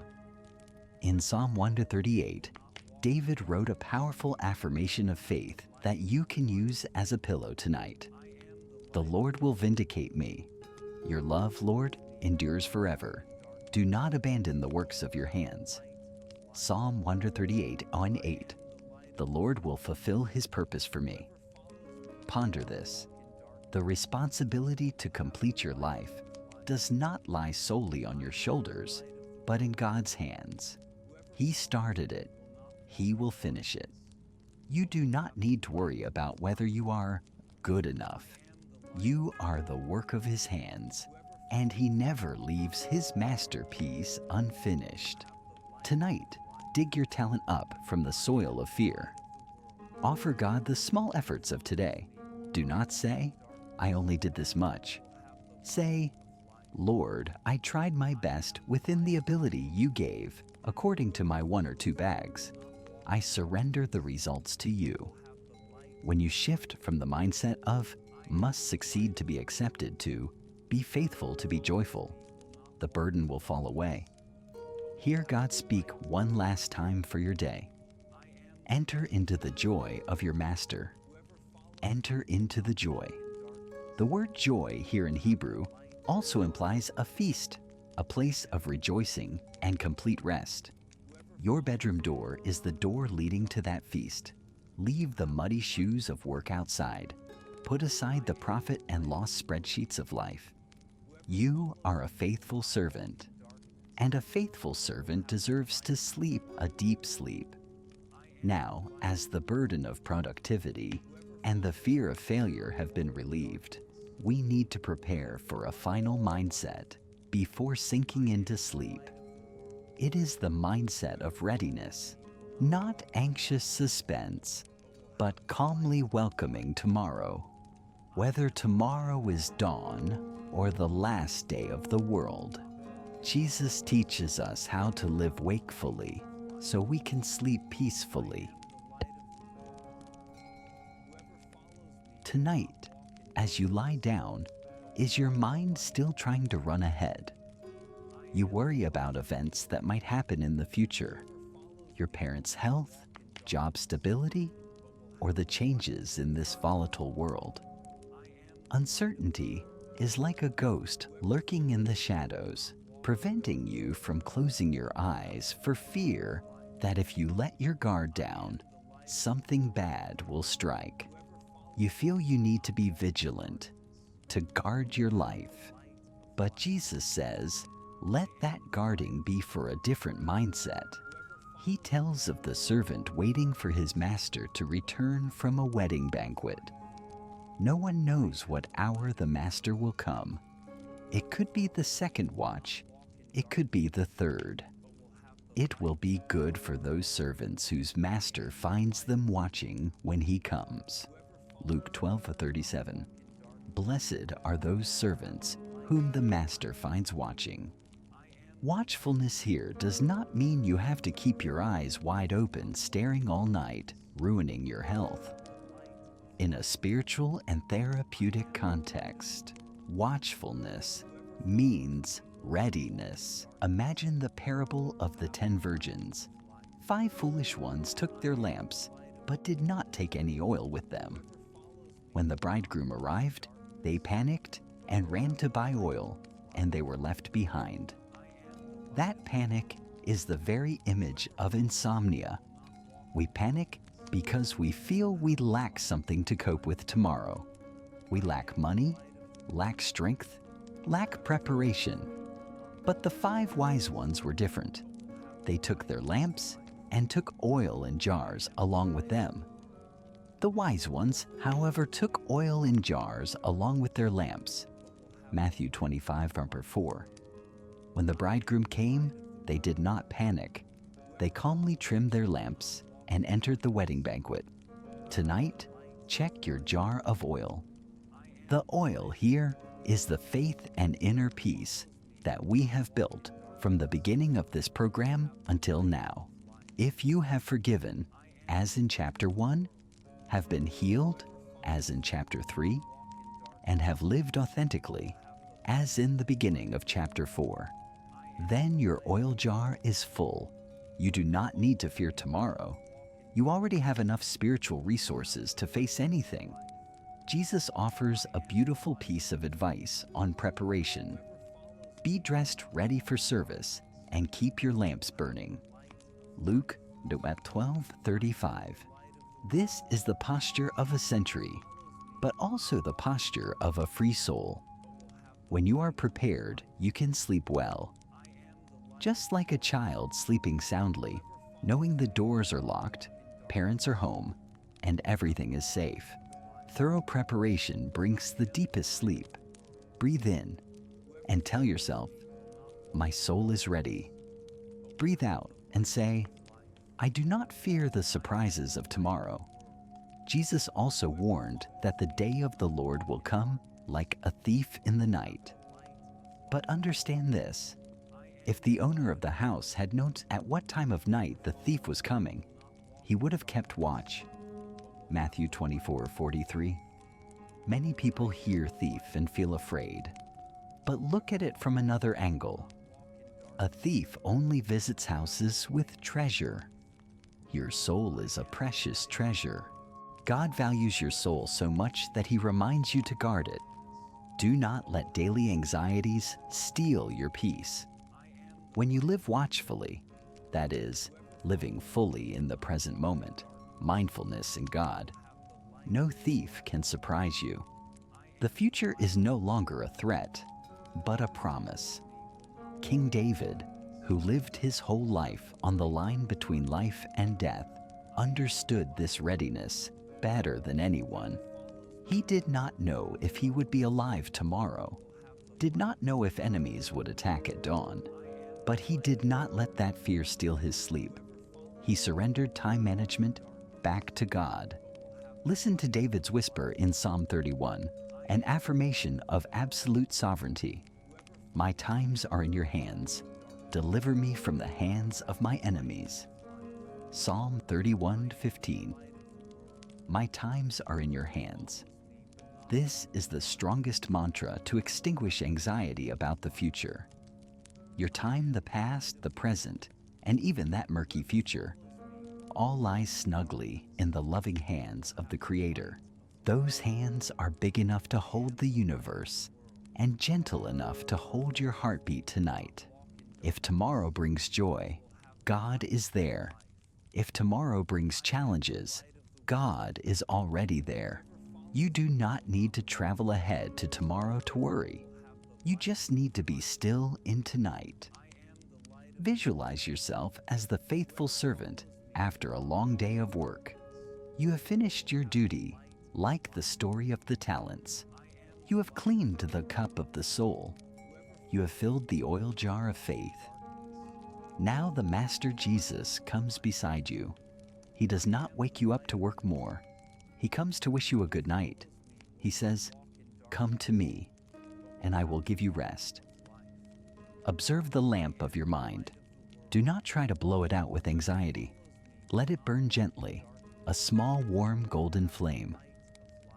That flame is a sign telling the universe, here a child of God is sleeping peacefully. Please do not disturb. Spiritual wakefulness allows the physical body to sink into deep sleep. Because your soul is firmly anchored in God, your body no longer needs to worry. David concludes this chapter with an image of complete satisfaction in Psalm 17. As for me, I will be vindicated and will see your face. When I awake, I will be satisfied with seeing your likeness. Psalm 17:15. When I awake, I will be satisfied. Whether waking up tomorrow morning or waking up in eternity, David is satisfied. No fear can wedge itself between him and God. Tonight, let go of tomorrow's script. Tear up the calendar of anxiety. Keep only this moment. You are a faithful servant. You are ready.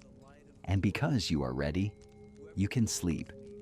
And so we have traversed through teachings, parables, miracles, and warnings. Your mind has been cleared, strengthened, and reassured. But to enter the deepest level of spirituality, where love touches ultimate pain to heal forever, we need to step into the Passion Week. We need to witness the price of the peace you are enjoying.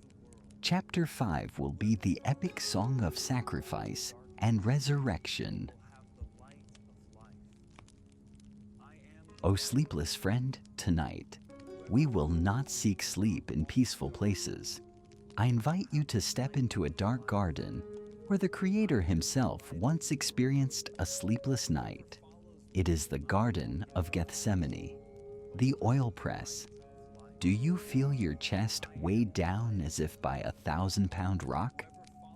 Work pressure, family pressure, and anxieties about the future are pressing your mind, like olives being crushed to release oil? You feel exhausted but cannot close your eyes.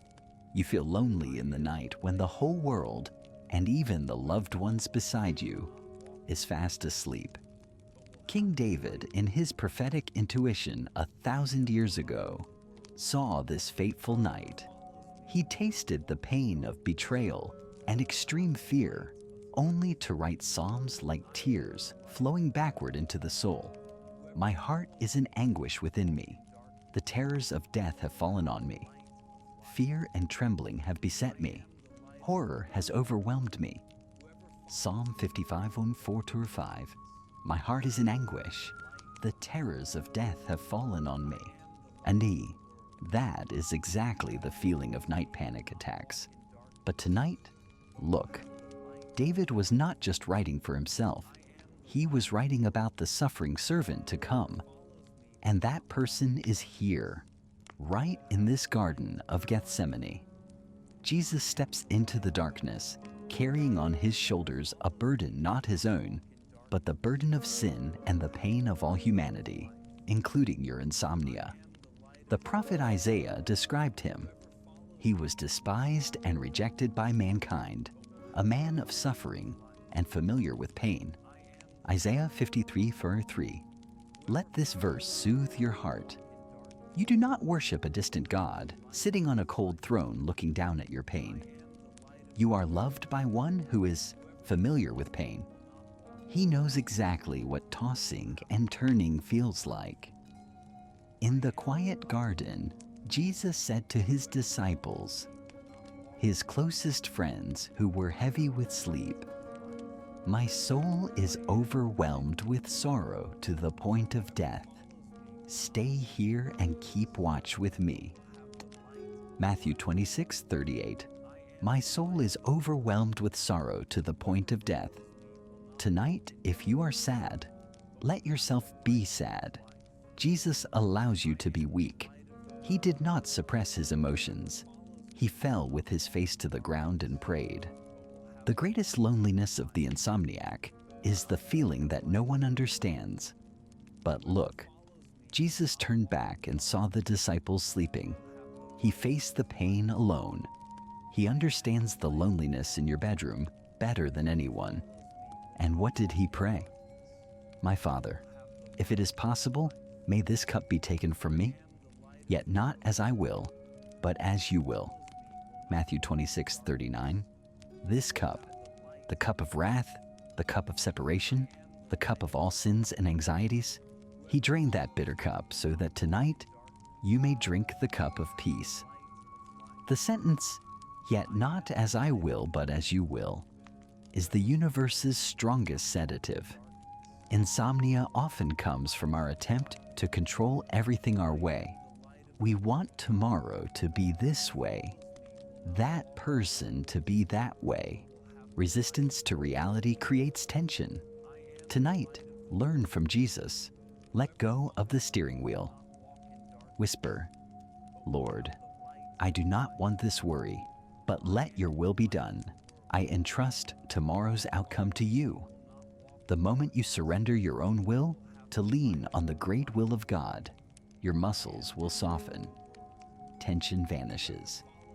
But the battle in Gethsemane did not stop there. The darkness grew thicker when the betrayer appeared. Judas came with a kiss. King David once cried out in pain in Psalm 41 about this betrayal. Even my close friend, someone I trusted, one who shared my bread, has turned against me. Psalm 41:9. Perhaps you are losing sleep over a heart wound caused by a confidant. Bitterness and resentment make your blood boil. You cannot forgive. But look at Jesus. When Judas kissed him, he did not draw a sword. He called him friend. He accepted this path of suffering to heal the betrayer himself. Then he was arrested. The disciples scattered. He was left alone. This absolute loneliness of God was to ensure that you never have to be lonely again. When you lie alone in the dark, remember that God has walked through that darkness. He left glowing footprints so you wouldn't get lost. Prophet Isaiah rang out again, like a sad but hope-filled healing lullaby. Surely he took up our pain and bore our suffering, but he was pierced for our transgressions. He was crushed for our iniquities. The punishment that brought us peace was on him, and by his wounds we are healed. Isaiah 53:4-5. Read this sentence again very slowly. The punishment that brought us peace was on him. The peace you crave tonight has been paid for. It was not free. It was bought with the ultimate pain of God at Gethsemane and the coming Golgotha. Because he bore the punishment, insecurity, anxiety, fear, you have the right to receive peace. That is a divine exchange. Imagine you are standing in that ancient olive grove. Jesus walks up to you, his face drenched in sweat and tears, but his eyes full of love. He reaches out and says, "Give me the burden of your anxiety tonight. I stayed awake tonight so you could sleep. I endured this pressing to anoint you with the oil of gladness." You hand him the worry about money. You hand him the pain of illness. You hand him the hurt of betrayal. He takes it all. Because he is the man of sorrows, he knows how to handle them.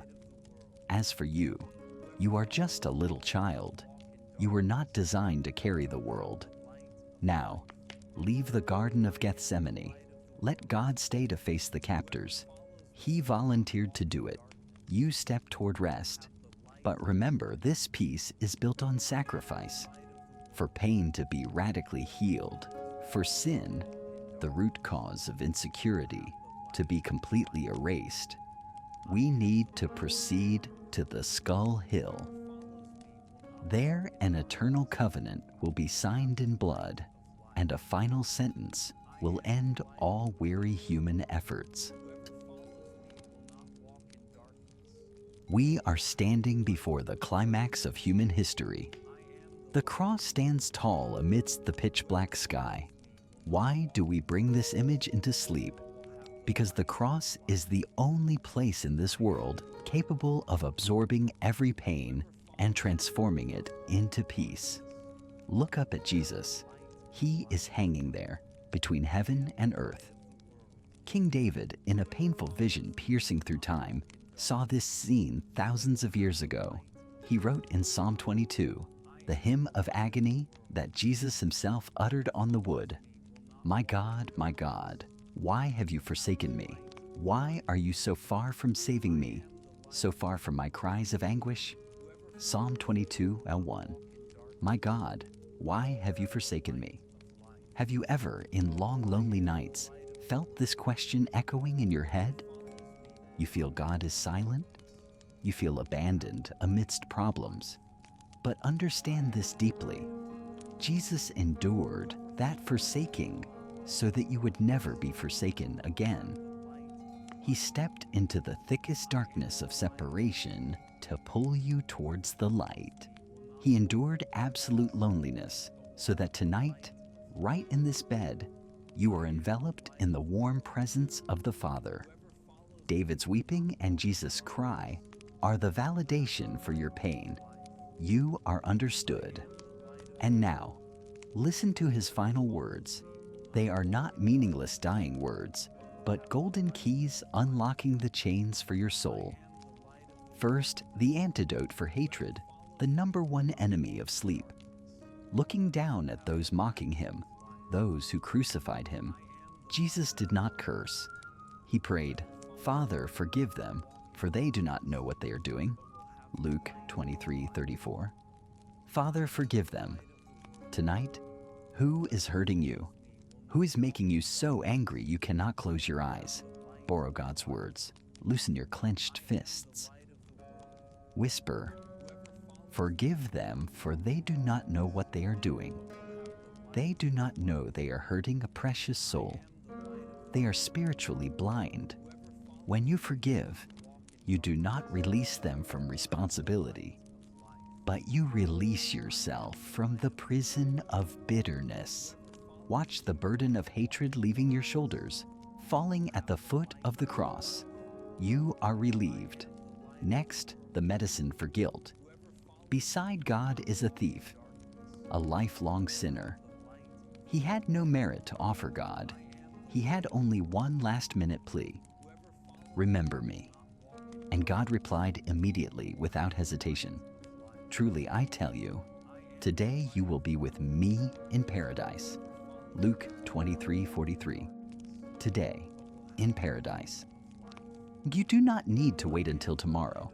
Do not need to wait until you perfect yourself to have peace.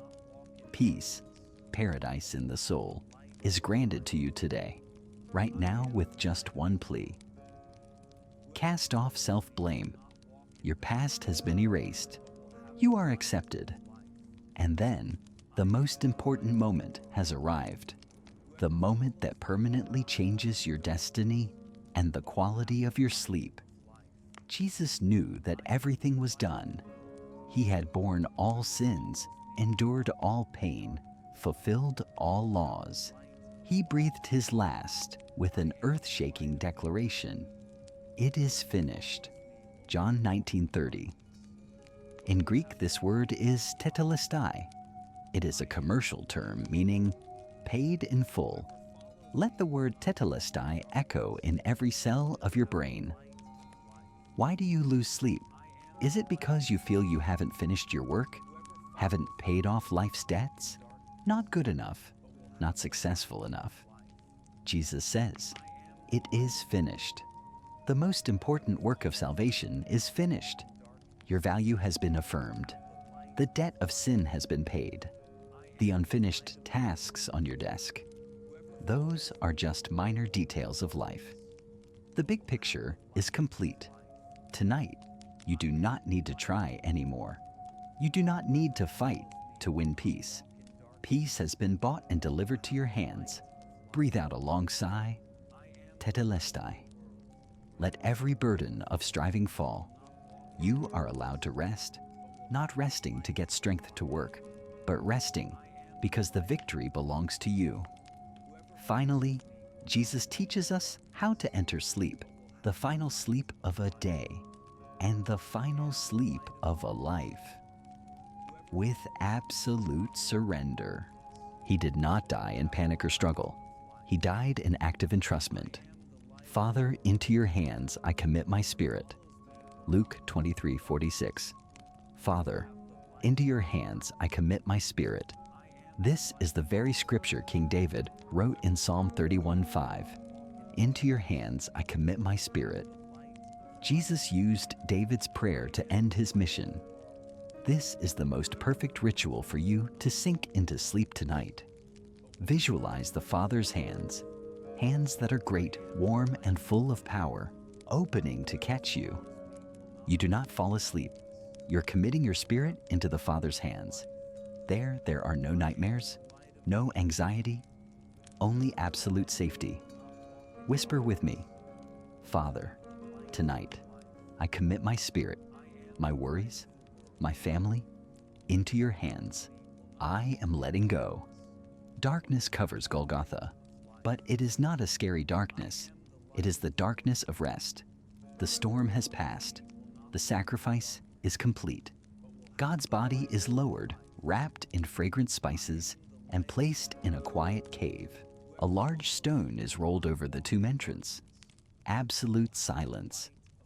Let your mind also enter that silence, like that tomb. Consider tonight's sleep a burial of old troubles. Let yesterday die with Christ, so that tomorrow you will be raised in a new life. We will pause here for a moment, in the sacred silence of Holy Saturday. Do not rush. Enjoy the feeling of it is finished. There is nothing left to do, only to sleep peacefully. But the greatest story is not over. The tomb is not the final destination.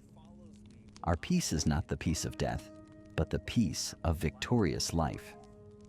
When dawn breaks, a shocking event will occur, shattering humanity's greatest fear, death.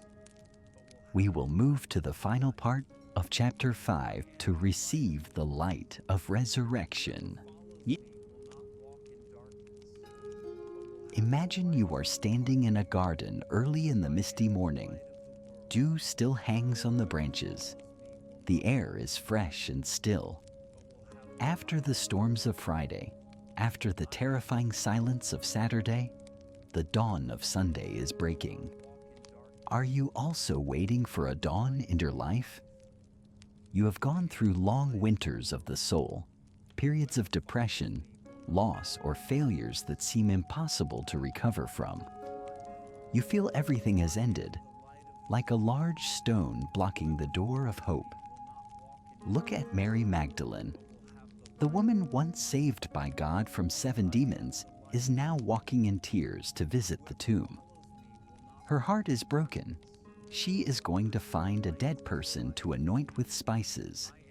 She carries a practical worry that perhaps you often face. Who will roll the stone away from me? Who will roll the stone away from the entrance of the tomb? Mark 16:3. That stone represents the giant obstacles in life where you feel helpless. Debts that cannot be paid, relationships completely fractured, incurable diseases. You lie down in bed and ask yourself, how can I get through tomorrow? But when Mary arrived, look, the stone had been rolled away. Not by human hands, but by the power of heaven. The tomb was empty. This emptiness is not scary.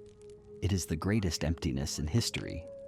It means death could not hold him. Failure could not hold him. And therefore, no prison of anxiety can imprison you forever. King David, in timeless joyful faith, prophesied this victorious moment in Psalm 16. He believed God would never abandon him in death. For you will not leave my soul among the dead, or allow your Holy One to rot in the grave. Psalm 16:10, NLT. This is the affirmation for your sleep tonight. You can sink into sleep, a shadow of temporary death, with the assurance that God will wake you up. He will not let you rot in depression or despair. He has the power to restore life from the deadest places. Let's go back to Mary. She is still crying outside the tomb. She has not realized the miracle. She thinks someone has taken the Lord away. And then a man stands there. She thinks it is the gardener. The risen Lord's first question to a human is not a rebuke, but a caring inquiry. Woman, why are you crying? Who is it you are looking for? John 20:15. Woman, why are you crying? God knows exactly why she is crying, but he wants her to name her pain. Tonight, God is also asking you, my child, why are you crying silently? What are you looking for? Peace? Happiness? Or the meaning of life? While Mary is still bewildered, God says just one word, a single word, but containing an ocean of love. Mary. John 20:16. He calls her name, not by a general title, but by her intimate personal name. Immediately her eyes open. The darkness vanishes. She recognizes her teacher. In tonight's sleep, listen to God calling your name. He knows your name. He knows your situation.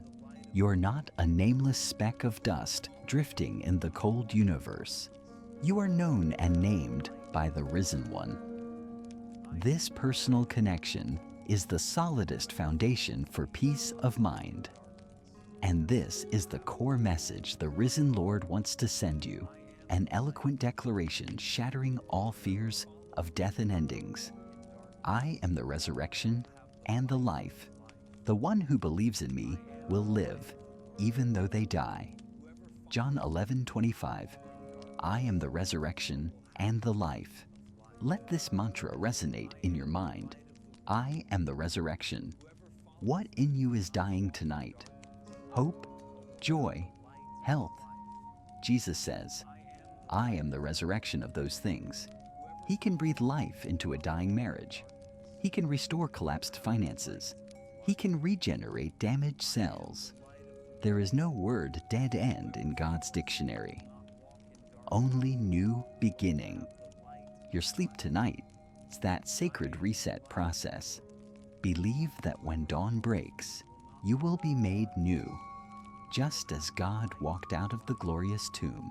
But I know, even believing in miracles, sometimes fear still besieges you in reality. The disciples were the same. Despite hearing the news of the Lord's resurrection, they were still hiding in a locked room for fear of the Jews. That room is like your mind huddled in an anxiety loop. And the miracle happened. The door was still locked, but Jesus appeared standing among them. He did not need you to open the door because you are too afraid to do so. He walked through your defensive walls. He stood right in the middle of your anxiety. And what did he say? Did he blame? Why are you so cowardly? No. He said, peace be with you. John 20:19. Peace be with you. And to make them believe, he showed them his hands and side with nail marks. Why? To remind them, this peace is real. I paid for it with this very body. My pain is over, and this victory is for you.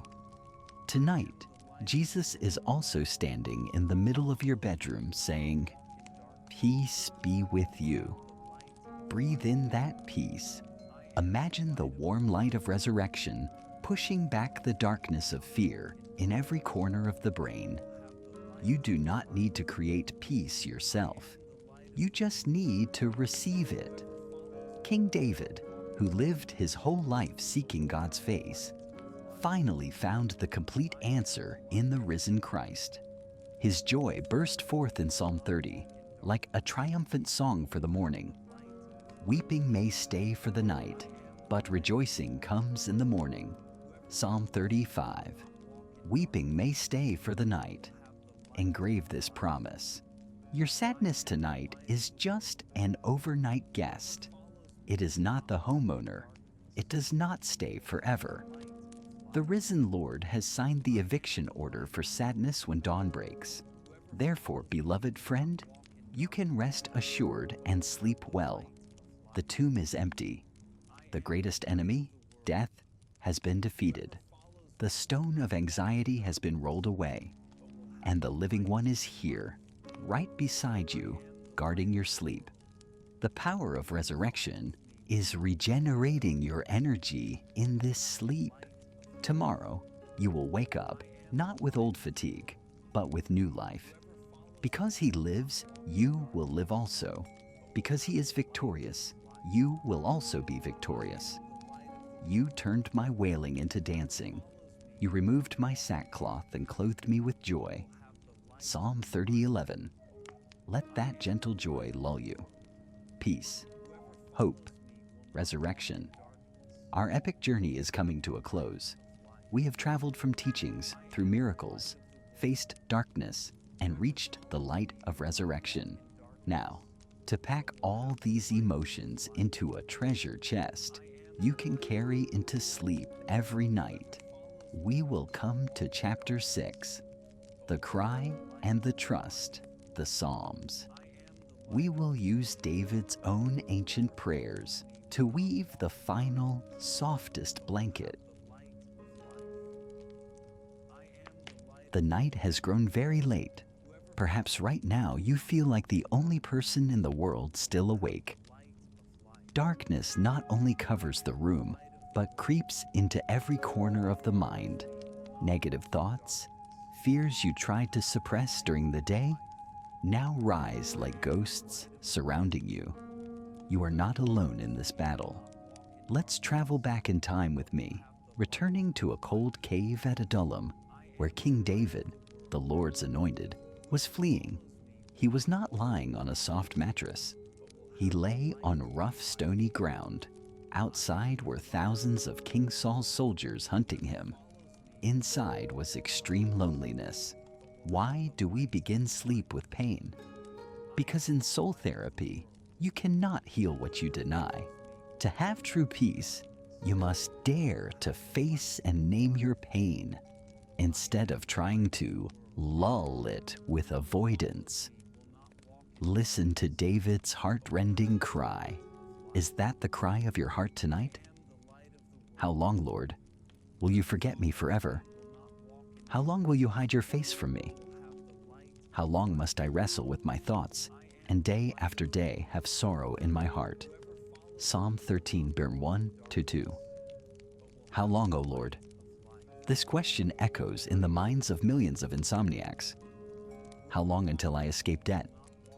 How long until this illness lets me go? How long until this sadness ends? David describes your state exactly. Wrestle with my thoughts. Sleep is stolen by an uneven wrestling match between you and your own mind.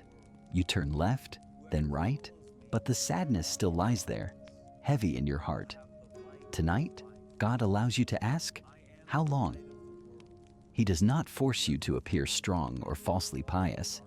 He wants you to pour out that disappointment. Admit that you are tired, that you feel abandoned.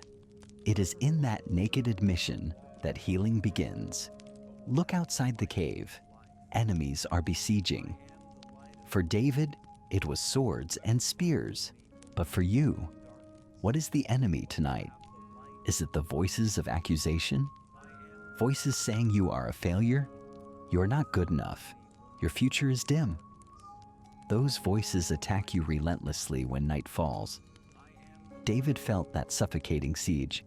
Lord, how many are my foes? How many rise up against me? Many are saying of me, God will not deliver him. Psalm 3, 1-2. Many are saying of me, God will not deliver him. That is the most fatal attack of anxiety. It persuades you that your case is hopeless, that even God cannot save you. It wants you to despair so you cannot sleep peacefully.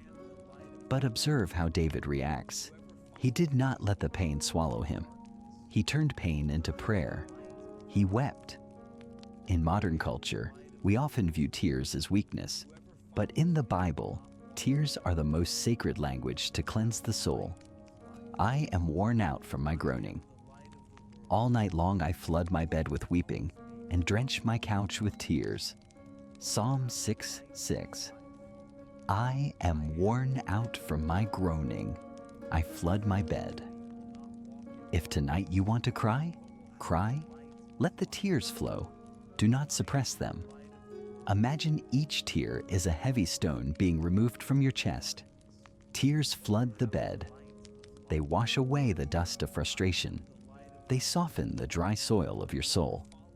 David did not just weep for fear, he also wept for loneliness. In the deep cave, he felt forgotten by the whole world.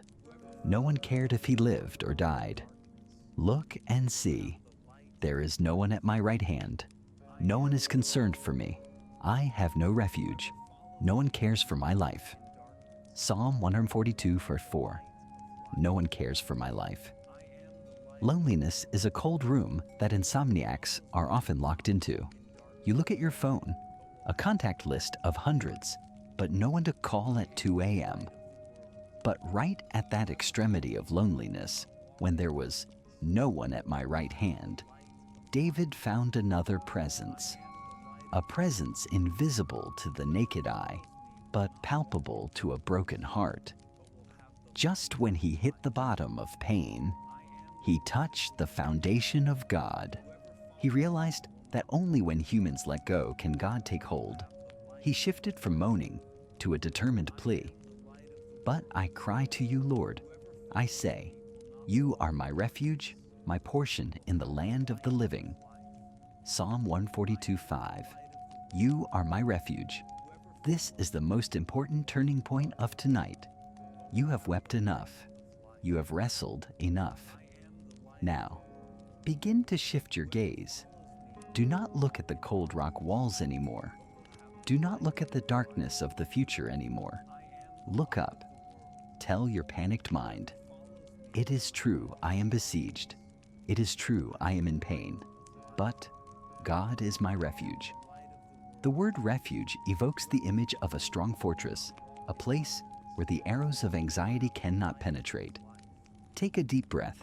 Gather all the pain, the injustice, the exhaustion you have just faced, and exhale strongly.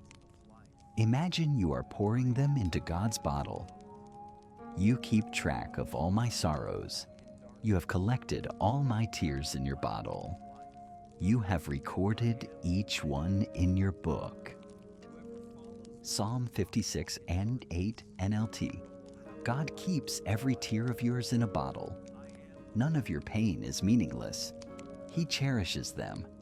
And because he has kept them, you do not need to carry them anymore. Your body begins to lighten. The tension in your neck and shoulders from bracing against the enemy is gradually dissolving. You have done the hardest part, facing the darkness. Now, as the heart has been poured out, the empty space in your soul is ready to be filled. Not with anxiety, but with a sweet and soothing trust. The night is still there, but it is no longer terrifying, because we are about to invite the great shepherd into this cave. He will turn this cold place into green pastures and turn the enemy's siege into a banquet of peace. Relax your whole body and prepare to enter the land of absolute rest, where the most famous psalm in human history is waiting to lull you to sleep. Take a deep breath, and as you exhale, imagine yourself stepping out of that dark, damp cave of recent anxieties. The gentle, early morning sun is welcoming you. Before your eyes are no longer the enemy's spears, but a lush green pasture stretching to the horizon. King David, who was once a shepherd before becoming a king, understood the language of rest better than anyone. When he looked up at God, he did not see a harsh judge. He saw the shepherd, and it was this image that soothed his soul in the most perilous times. Let these immortal poetic words flow into your mind like a cool stream. The Lord is my shepherd. I lack nothing. Psalm 23:1. I lack nothing. Stop here. I lack nothing. The root of insomnia is often the fear of scarcity. Lack of money, lack of love, lack of time, lack of health. Your mind is always in a state of hunger, rushing about to fill those holes. But tonight, the shepherd says to you, I am here. You lack nothing. His presence is complete fullness. Repeat in your head, I lack nothing. I am full. The feeling of contentment begins to spread, softening muscles tense from worrying about daily bread. And now, let him lead you to rest. He makes me lie down in green pastures. He leads me beside quiet waters. Psalm 23:2. Do you notice the phrase, makes me lie down? Sometimes we are stubborn. We are so worried that we refuse to stop. God has to gently make us lie down. Imagine your back touching the soft, fragrant grass. The scent of the earth, of sweet grass, soothes your tense nerves. You no longer need to stand firm. The earth is supporting you. God is supporting you. Quiet waters. Listen to the water. Ripple, ripple. This stream does not surge. It is not noisy. It is as still as your mind right now. Drink a cool sip of the water of peace. It flows down your throat, quenching the soul's thirst. He refreshes my soul. He guides me along the right paths for his name's sake. Psalm 23:3. Tonight's sleep is not just biological rest. It is spiritual refreshing. The hurts and fatigue of the day are being healed, and he guides me along the right paths. You do not need to worry about tomorrow's decisions. You do not need to fear getting lost. The shepherd knows the way. Entrust the steering wheel of life to him and sleep well. The responsibility of leading belongs to him, not you. But I know even while resting, sometimes the shadow of fear still passes by. That is the valley of the shadow of death. These are nightmares, fears of illness or death. David walked through that valley, and he left us the key to fearlessness. Even though I walk through the darkest valley, I will fear no evil, for you are with me. Your rod and your staff, they comfort me. Psalm 23:4. For you are with me. This is the mantra that dispels all ghosts. In the dark, you do not need dazzling light. You just need a hand to hold.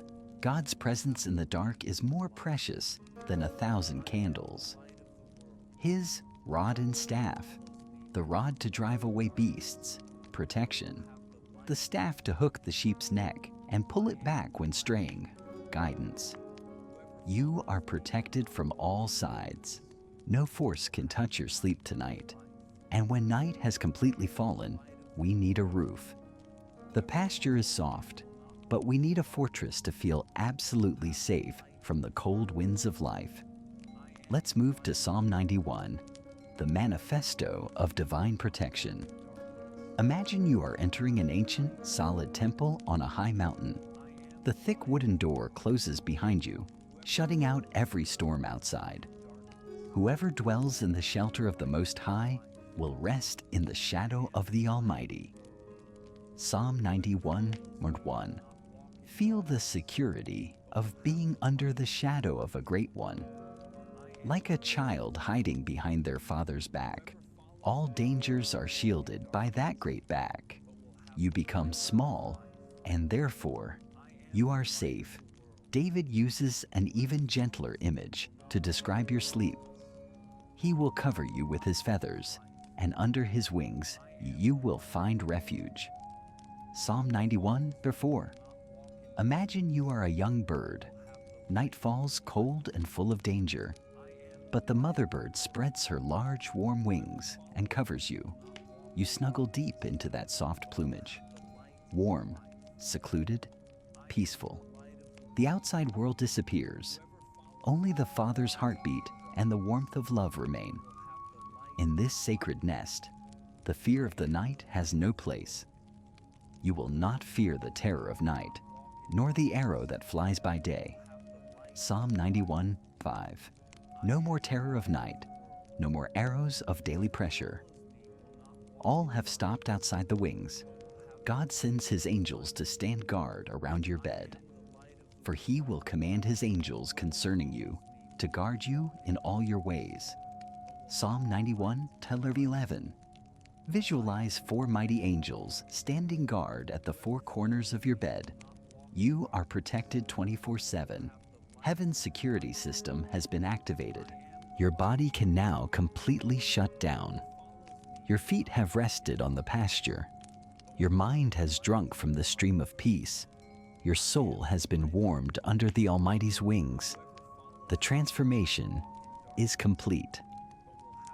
From the cry for help in the cave, Part 1, you have now become a well-fed sheep, sleeping peacefully. Part 2. Trust is no longer an effort of will, but a natural state of being. You trust simply because you feel safe. Now, as safety has enveloped you, one final emotion will rise. The most beautiful emotion to close the day and lead you into sweet dreams. It is gratitude. We will join David in singing the triumphal song of thanksgiving, turning the bed into an altar of silent praise. Imagine you are sitting at a luxurious banquet in the midst of a quiet night meadow under the sparkling starry sky of Judea. Around you is still darkness, but where you sit is flooded with the warm light of candles and abundance. That is the image King David painted in the conclusion of Psalm 23. You prepare a table before me in the presence of my enemies. You anoint my head with oil. My cup overflows. Psalm 23:5. My cup overflows. Look at the cup of your life tonight. Do not look at the empty part, losses, anxieties. Look at the part that is spilling over. That is grace. That is life. That is the breath you are inhaling right now. You have a bed to lie on. You have a roof to cover you. You have a body that is self-healing. God has set this table right in front of the enemies, anxieties. Although difficulties remain, God's peace is greater, covering everything. You are anointed with the oil of joy. Gratitude is the most miraculous sedative. When you start counting blessings instead of sheep, your brain shifts from a state of defense to a state of enjoyment. Whisper, "Thank you, God, that today has passed. Thank you that I am safe." Every thank you is a knot untied. Your body goes limp in contentment.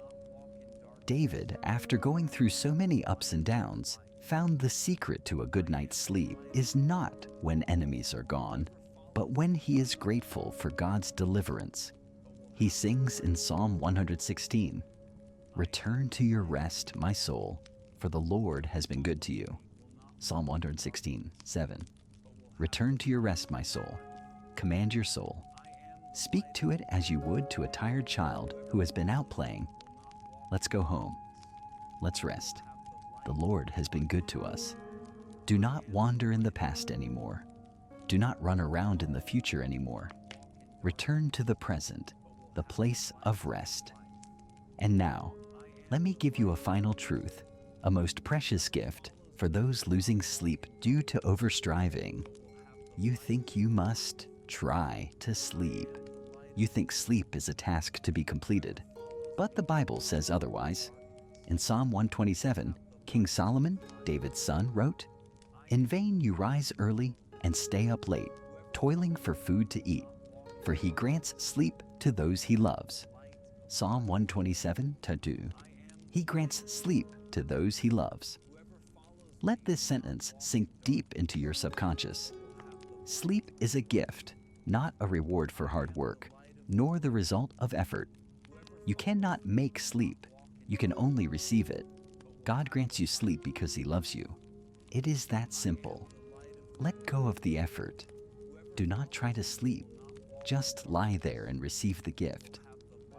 Imagine God gently placing the gift of sleep on your eyes. Like a cool silk cloth, your eyelids are getting heavier. Heavier. A pleasant heaviness. David ends his day with complete surrender in Psalm 4. In peace, I will lie down and sleep.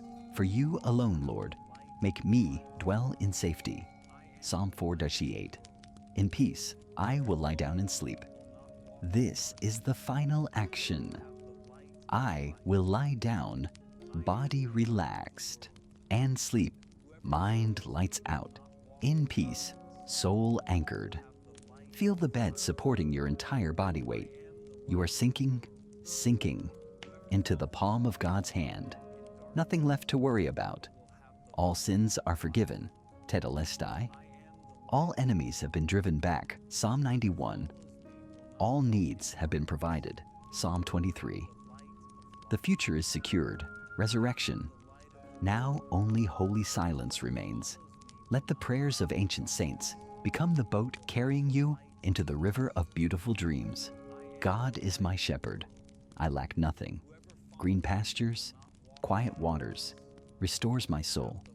He is with me in the valley of the shadow of death. I fear no evil, for you are with me. Sleep, O beloved child of God. Sleep in grace. Sleep in protection. He loves you. Amen.